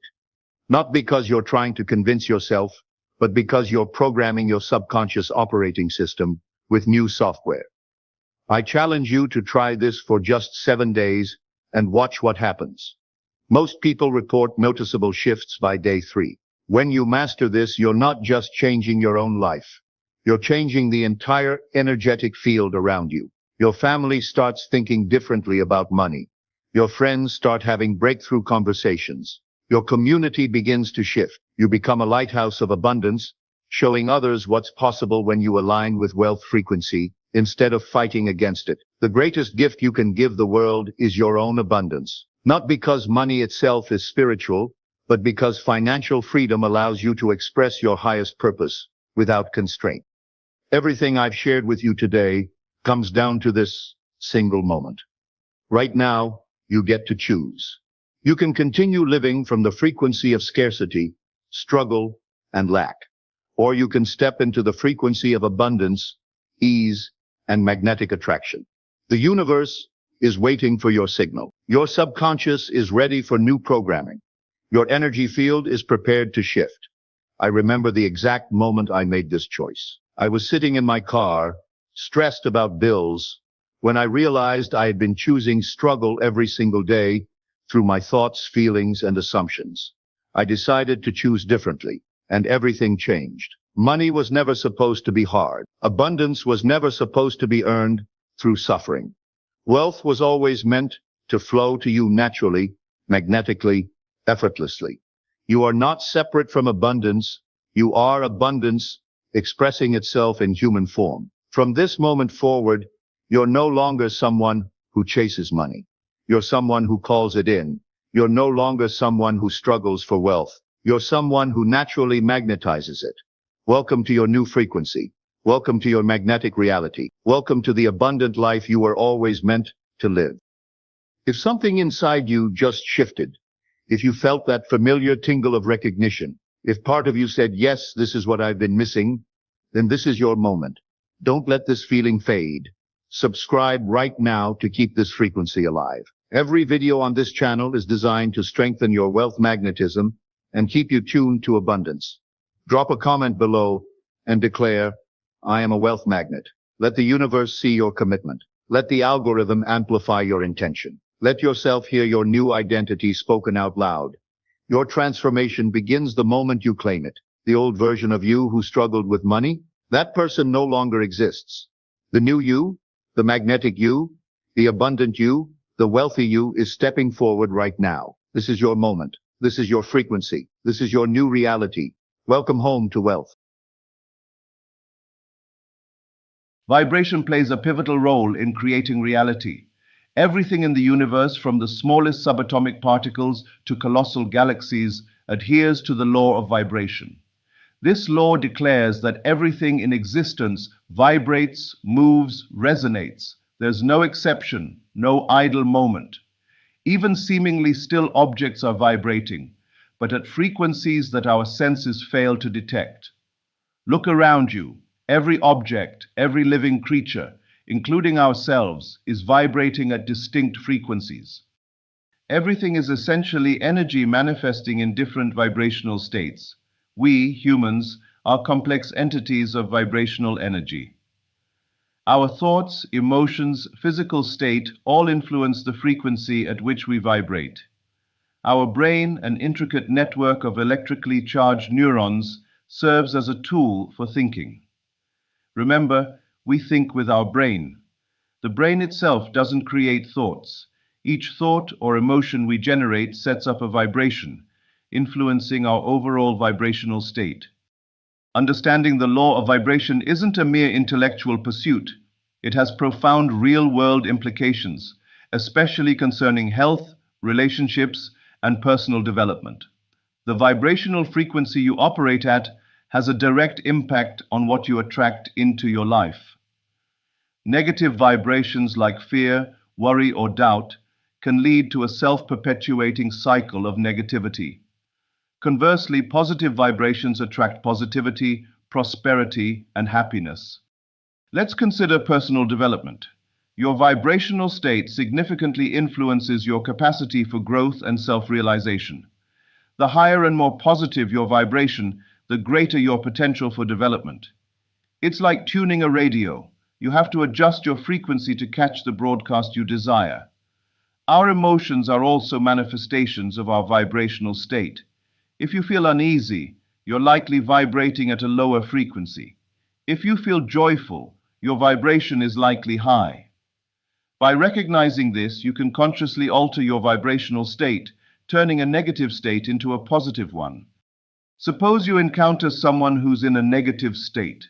Try to shift the conversation to something positive, something that may make them smile or feel proud.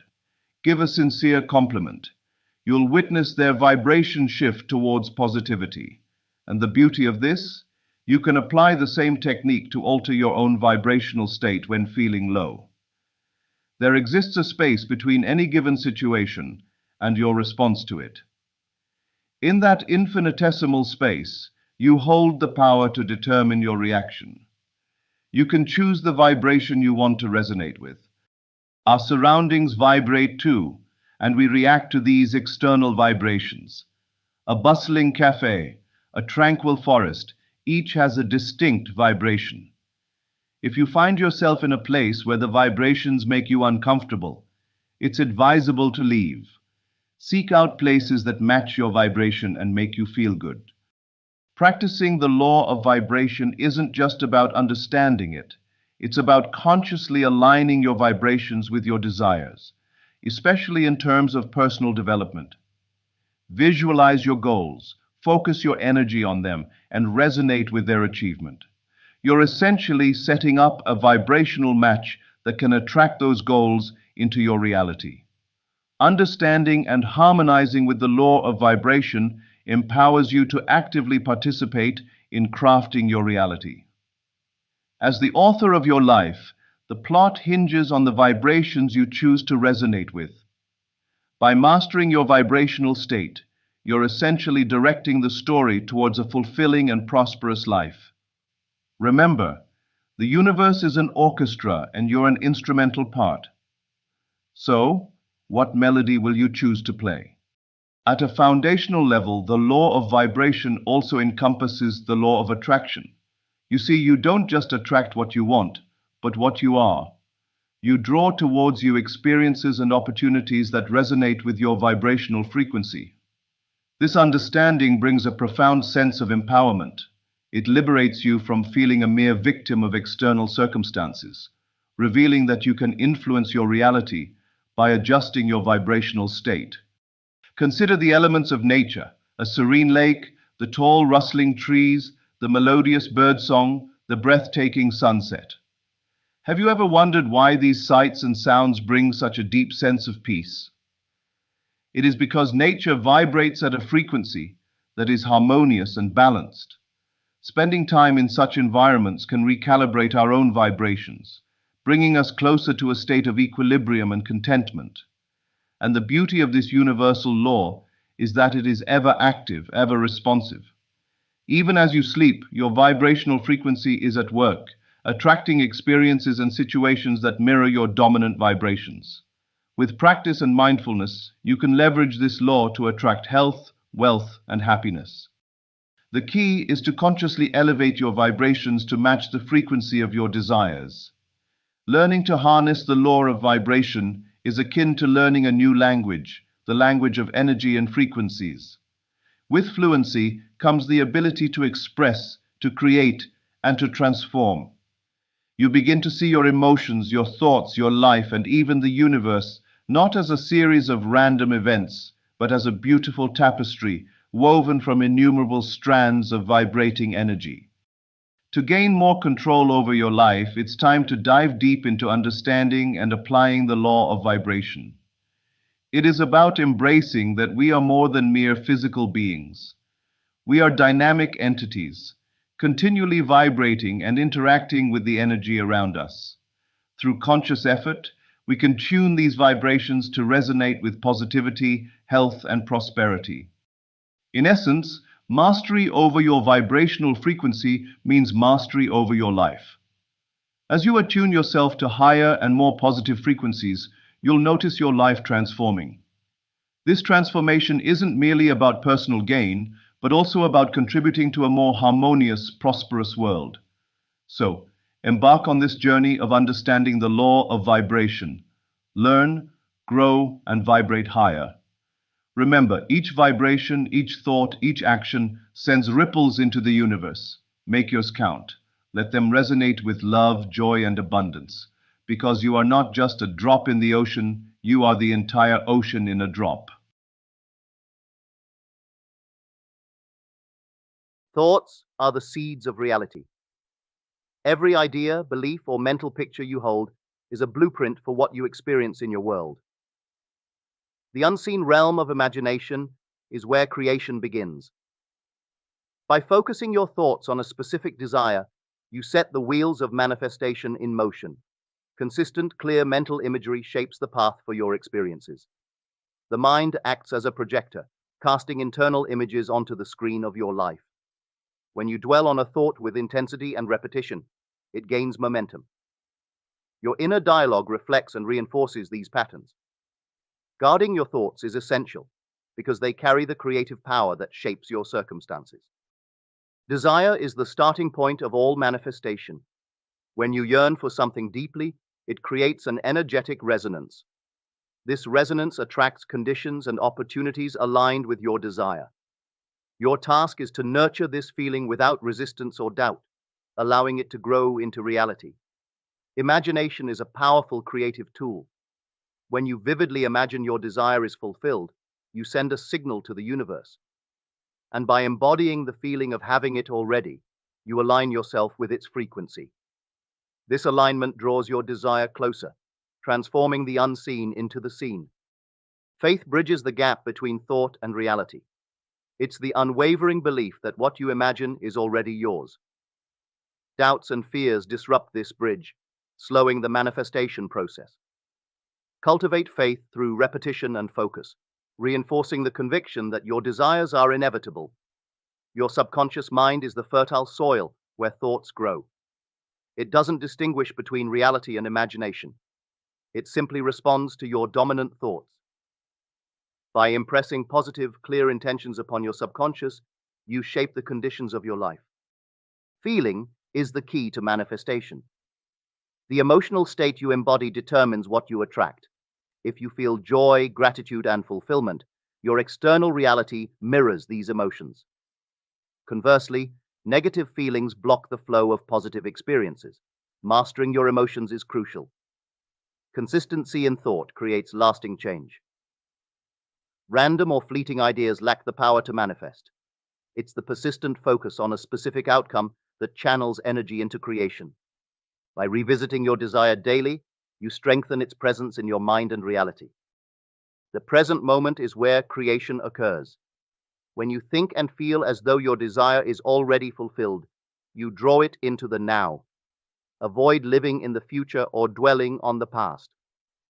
Align your thoughts and feelings with the present reality you wish to experience.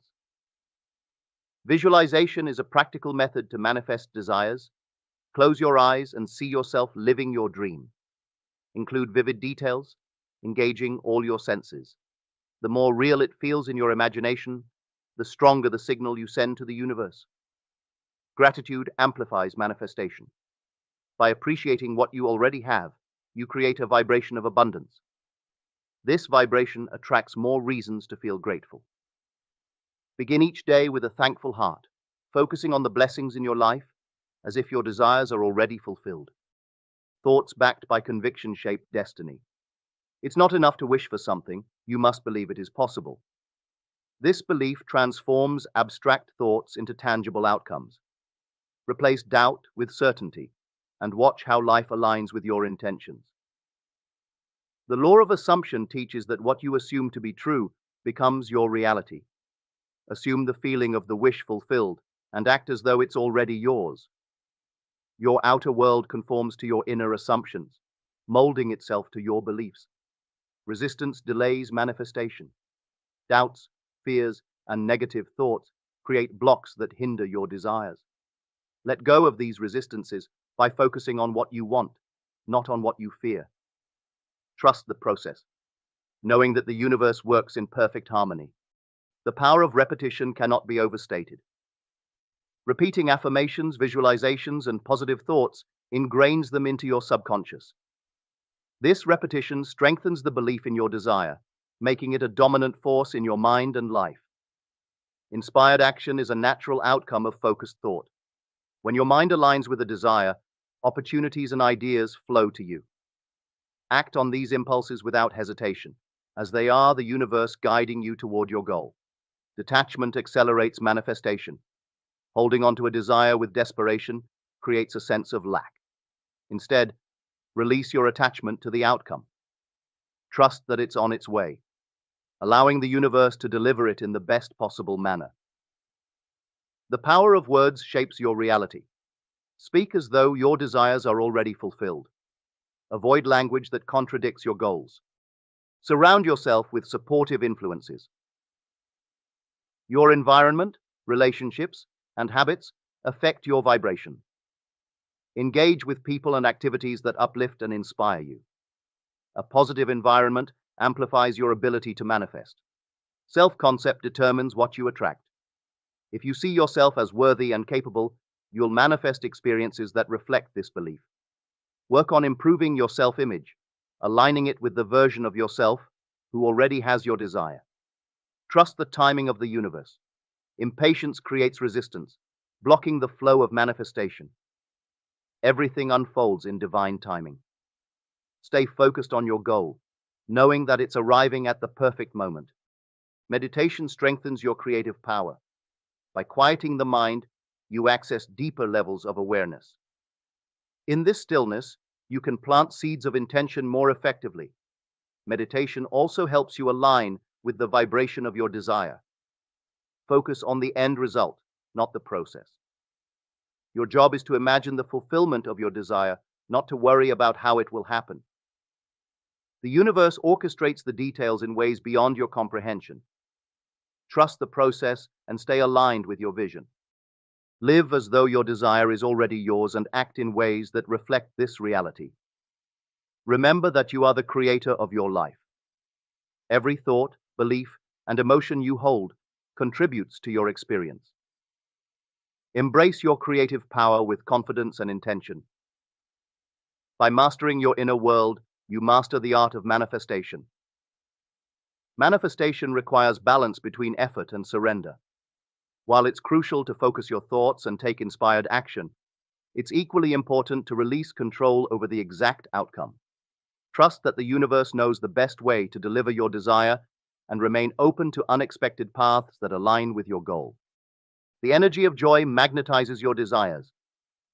When you engage in activities that make you genuinely happy, you raise your vibration. This heightened state of joy aligns you with abundance and opens channels for manifestation. Prioritize happiness as an integral part of the process. Adversity can be a catalyst for growth and manifestation. Challenges often contain lessons or shifts needed to align with your desires.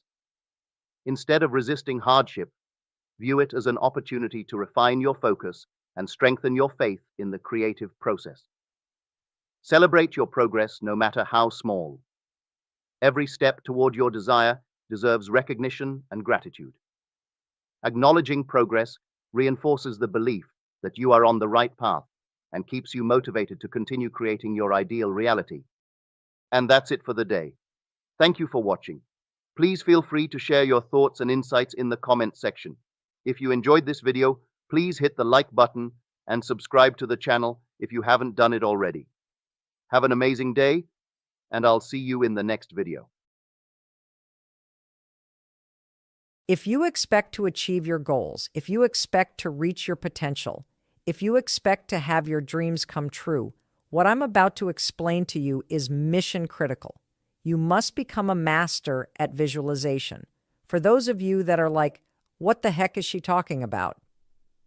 I did not sign up for some sort of meditation, woo-woo spiritual thing here. Don't worry, this is Mel Robbins. There's always science and research involved in everything that I talk about. So visualization is an extraordinarily powerful skill. You may have heard of the law of attraction. You may have heard of the word visualization. You may have heard of the word manifesting. I call it seeing signs. Your brain has a system in it. Here's the technical term. It's called the reticular activating system. It is a network of neurons all up in here. And what is the job of the reticular activating system? It is a filter system. It's basically a system that allows certain information in your brain and it blocks out other information. And guess who programmed that filter? You did, and so did the people from your past. The reason why is if your brain let in everything, have you ever looked at a Facebook page? Have you noticed how many words are on a standard Facebook page? And the ad over here, and the ad over here, and the ad right here, and the stuff up here, and all this over here. If your brain took in everything at equal value, your head would literally explode off your shoulders. Your brain would melt down. And so the reticular activating system protects your brain by filtering information and only letting in stuff that it agrees with. So that's the scientific reason and mandate for why you got to get busy reprogramming that thing. Now we're going to talk about how you use visualization in order to start to reprogram the reticular activating system in your brain so that your brain starts to spot opportunity. Your brain starts to spot evidence that things are working out. Your brain starts to spot coincidences so you can build momentum. And it begins with visualization. So as you take your goals, right? So you've written down all these goals, right? For this year. I want you to go to each one and I want you to do a visualization exercise. And here's how you're going to do it based on science, because there's a particular way you have to do this based on science. Okay? It's a two-step method. If your goal is to improve your self-worth, I want you to visualize what your life looks like and how you're going to feel about yourself when your self-worth has improved. There's two things that you have to do when it comes to visualization. You have to close your eyes. Truly, I know it sounds stupid, but I want you to close your eyes and I want you to, in your mind, have a specific picture of what it looks like in your life when your self-worth has improved. You're going to see yourself speaking up at work. You're going to see yourself talking more about your business. You're going to see yourself leaving bad relationships. You're going to see yourself defining boundaries. You're going to see yourself going to the gym. You're going to see yourself taking care of yourself. And when you start to visualize the image of that, I want you to consciously, this is step 2, consciously think of the positive emotions that you're going to feel. I'm going to feel happy. I'm going to feel proud. I'm going to stand taller. I'm going to be so grateful that I made this change. Marrying the specific picture. Oh, there I am. There I am. I'm at work and I'm raising my hand. Amazing. I'm sharing my idea. There I am. I'm getting a promotion. There I am asking for a raise. There I am. I've just signed up another customer to my business. There I am. I've gone back to school. I feel so good about myself. When you do that, here's what's actually happening in your brain. This is the science part. You are training your brain to have a totally different filter. You see, your brain, my brain, it doesn't know the difference between something that actually happened to you, like the F you got in your test in 10th grade, and the things you imagine that are happening to you. Let me say that again. Your brain doesn't know the difference between the bad things that actually happened to you, the real memories that you have, and an imagined memory that you're creating. Your brain will experience you visualizing going to the gym, you visualizing how happy you feel when you do, you visualizing asking for that raise and getting it, and how proud you're going to feel. Your brain, when you visualize in the way that I'm teaching you to, it encodes it as a real memory.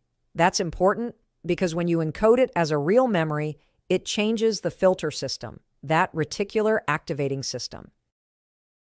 Here's what we know based on research. The more you visualize things, number one, the greater your confidence is going to be, the greater security you're going to have about it. Here's the really cool thing. The more you do this with your goals, you wake up every day and you just visualize for it takes 30 freaking seconds for crying out loud.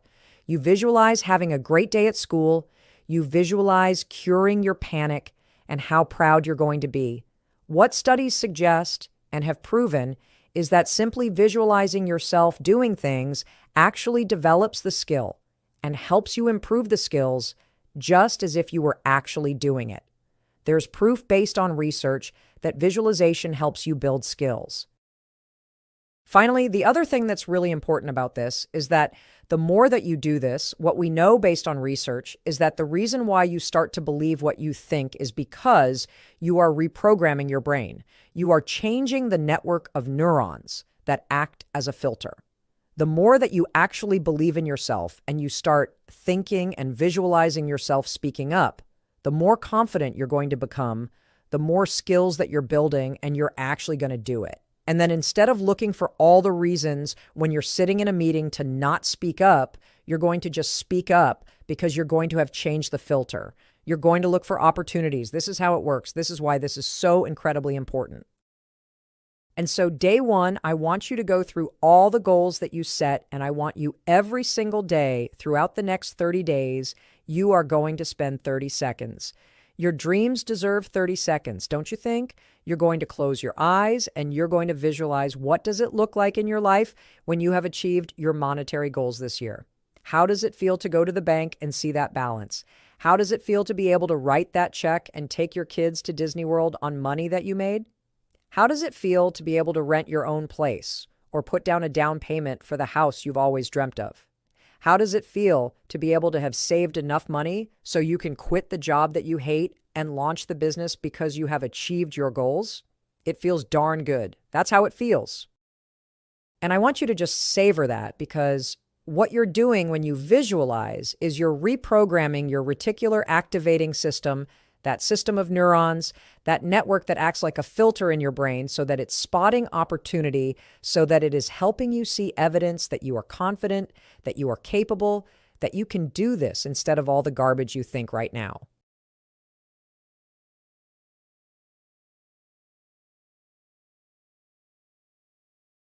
Good evening, my friends.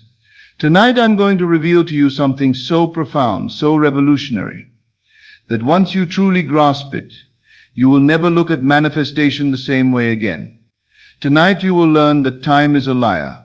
You've been taught that time is real, that the past is gone, the future hasn't arrived, and you're stuck here in the present, waiting, always waiting, waiting for your good to come, waiting for conditions to change, waiting for time to bring you what you desire. But what if I told you that this waiting is the very thing keeping your desires from you? What if I told you that past, present, and future exist simultaneously right now, in this very moment? What if I told you that your fulfilled desire doesn't exist someday in the future, but exists right now, as real and present as the chair you're sitting in? You would say, Neville, how can that be? I don't have it now. I can see with my physical eyes that it's not here. And I would say to you, you're looking in the wrong place. You're looking at the world of effects, the world of shadow. But creation happens in consciousness, in the eternal now where all things already exist. Let me ask you a simple question. What is time? Go ahead, try to define it. Try to put your finger on this thing called time without using circular reasoning. You cannot. Because time is not a thing. Time is not flowing like a river. Time is not passing by like clouds in the sky. Time is a mental construct. It's a framework your mind uses to organize the experience of change. But change and time are not the same thing. I can stand here and watch the sun move across the sky. I can watch the seasons change. I can watch my body age. Yes, there is change. Yes, there is motion. But time is the story your mind tells about that change. Einstein discovered this over 100 years ago. He proved mathematically what the mystics have always known, that past, present, and future all exist simultaneously. He showed that time is relative. It moves differently depending on how fast you're traveling, depending on gravity. Two people can experience time at completely different rates. If time were absolute, if it were real in the way you think it is, this would be impossible. Einstein called the universe a block universe. Everything that has ever happened and everything that will ever happen exists right now in an eternal present moment. You're not moving through time, you're shifting your attention through a landscape of moments that all exist simultaneously. Think of a film strip. Every frame of the movie exists all at once on that strip of film. The beginning, middle, and end are all equally present.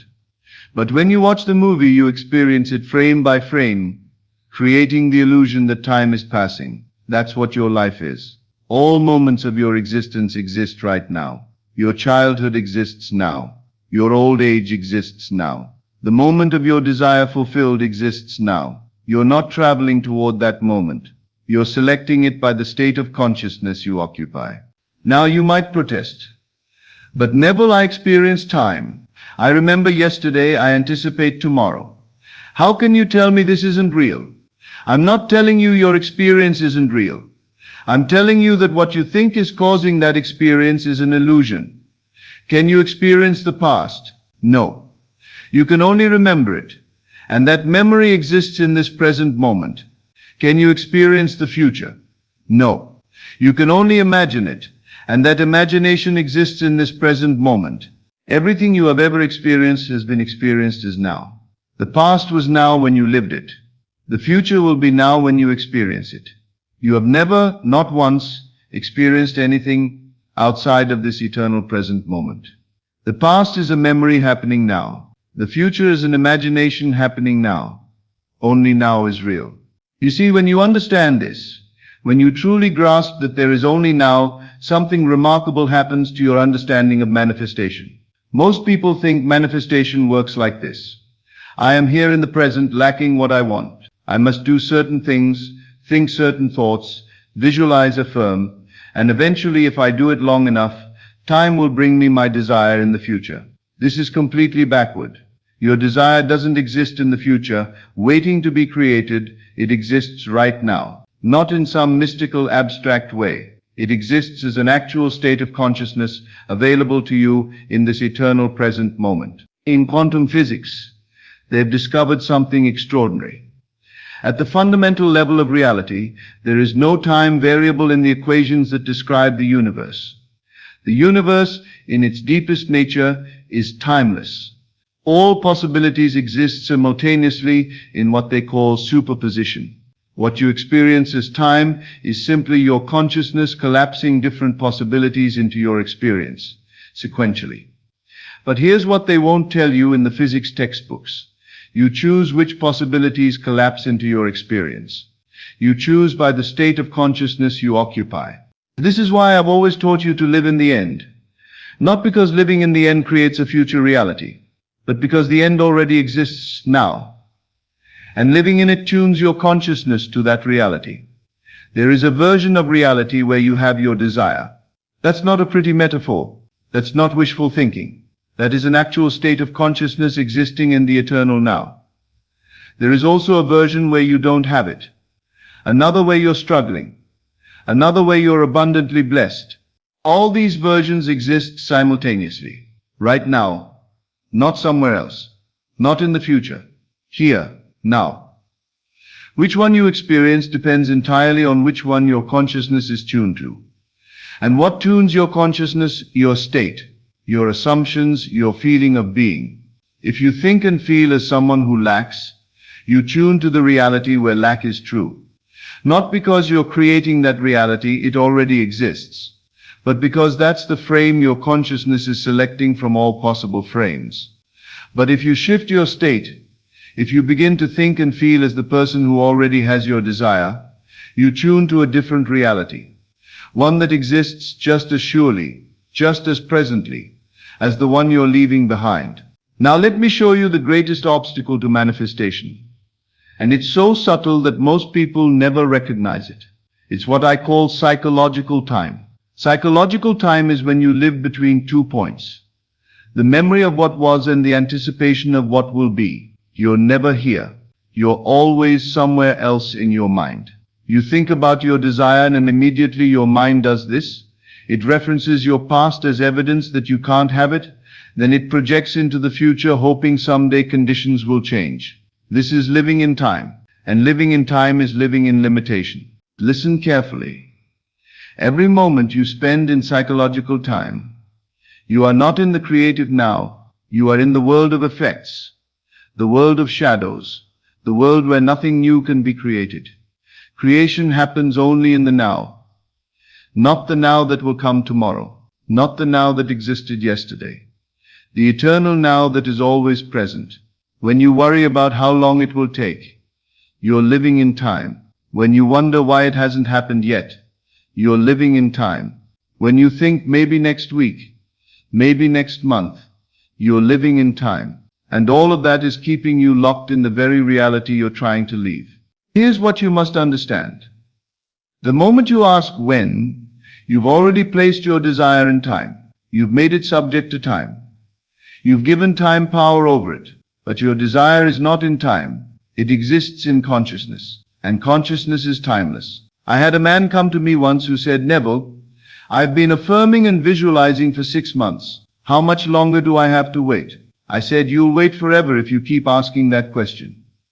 He was shocked. "What do you mean?" I said, "Every time you ask how much longer, you're affirming that you don't have it now. You're affirming that time stands between you and your desire. And consciousness creates from what you are now, not from what you hope to be later." The question itself was keeping him in the state of waiting. And the state of waiting perpetuates itself. If you are in the state of waiting, consciousness creates more waiting. You must collapse time. And you collapse time by refusing to acknowledge its power over your desire. Your desire exists now, not tomorrow, not next week. The version of you who has it exists now, not in the future. The reality where it's yours exists now, not someday.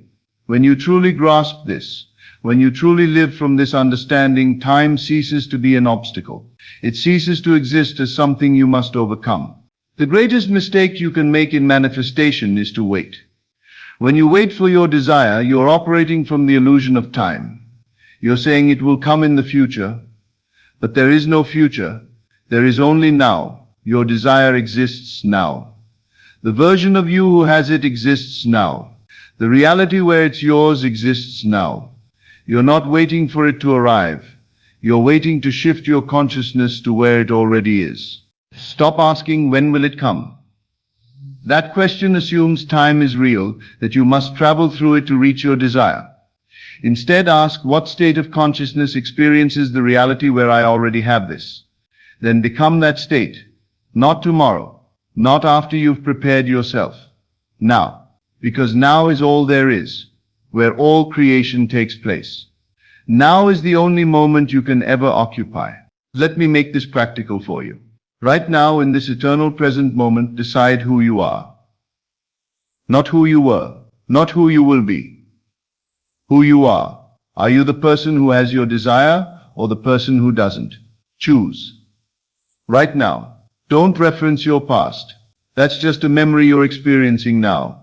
And you can select a different memory. Don't project into the future. That's just an imagination you're experiencing now. And you can imagine differently. In this moment, in this eternal now, claim your desire as present reality. When you think of it, don't think, "I hope it comes." Don't think, "I'm working toward it." Don't think, "maybe soon." Think, "it is." Present tense. Feel yourself as the person who has it. Not will have it, has it now. This isn't preparation for the future. This is your present state of being. Throughout your day, whenever you catch yourself living in psychological time, referencing past failures, projecting future hopes, stop. Bring yourself back to now. In this moment, you are who you choose to be. You have what you claim to have. You experience what you feel yourself experiencing. Before you sleep tonight, I want you to do this. Forget about time. Completely ignore it. Don't think about your past. Don't think about your future. Exist only in now. In this now, assume you are the person your desire implies you to be. Don't imagine it coming tomorrow. Experience it now. Feel it, know it, be it. Fall asleep in that state. Let the last impression on your consciousness be the feeling of your wish fulfilled, not as something approaching, but as something that is. Do this not once, but persistently. Make it your habitual state, and watch as the world rearranges itself to match the state you've claimed in the eternal now. Time is not your master. You are the master of time. You're not bound by what happened in the past. That's just one frame of infinite possible pasts. You're not limited by an uncertain future. That future already exists, and you select which one by your present state. You are always in the now, the eternal, creative, all-powerful now. And in this now you are who you claim to be. You have what you claim to have. Stop waiting, stop hoping, stop preparing. Assume your desire fulfilled. Not tomorrow. Right now. Live in the end. Not because the end will come, but because the end already is. Ignore time completely. It's a fiction, a shadow, a dream. The only reality is consciousness. And consciousness exists only now. Your desire is not coming. It already came. It exists now in the state of consciousness that experiences it. Occupy that state. Not later. Right now. And you will discover what I have been trying to tell you all along. You are not waiting for your good to come to you.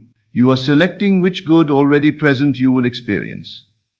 Time cannot limit you. Only your belief in time can limit you. So tonight, ignore time. Step into the eternal now. Claim your desire as present reality, and live from that state with absolute conviction. This is the secret. This is the power. This is the law. Thank you, and good evening. As always, thank you for joining me on this journey into the depths of consciousness. Remember, you are not here by accident. You are here because your soul is ready for this truth. Take these teachings and let them transform not just your mind, but your entire reality. Until we meet again in consciousness, keep assuming your greatness and living from the end of your desires. This is Best of Lectures, and I'll see you in the next video.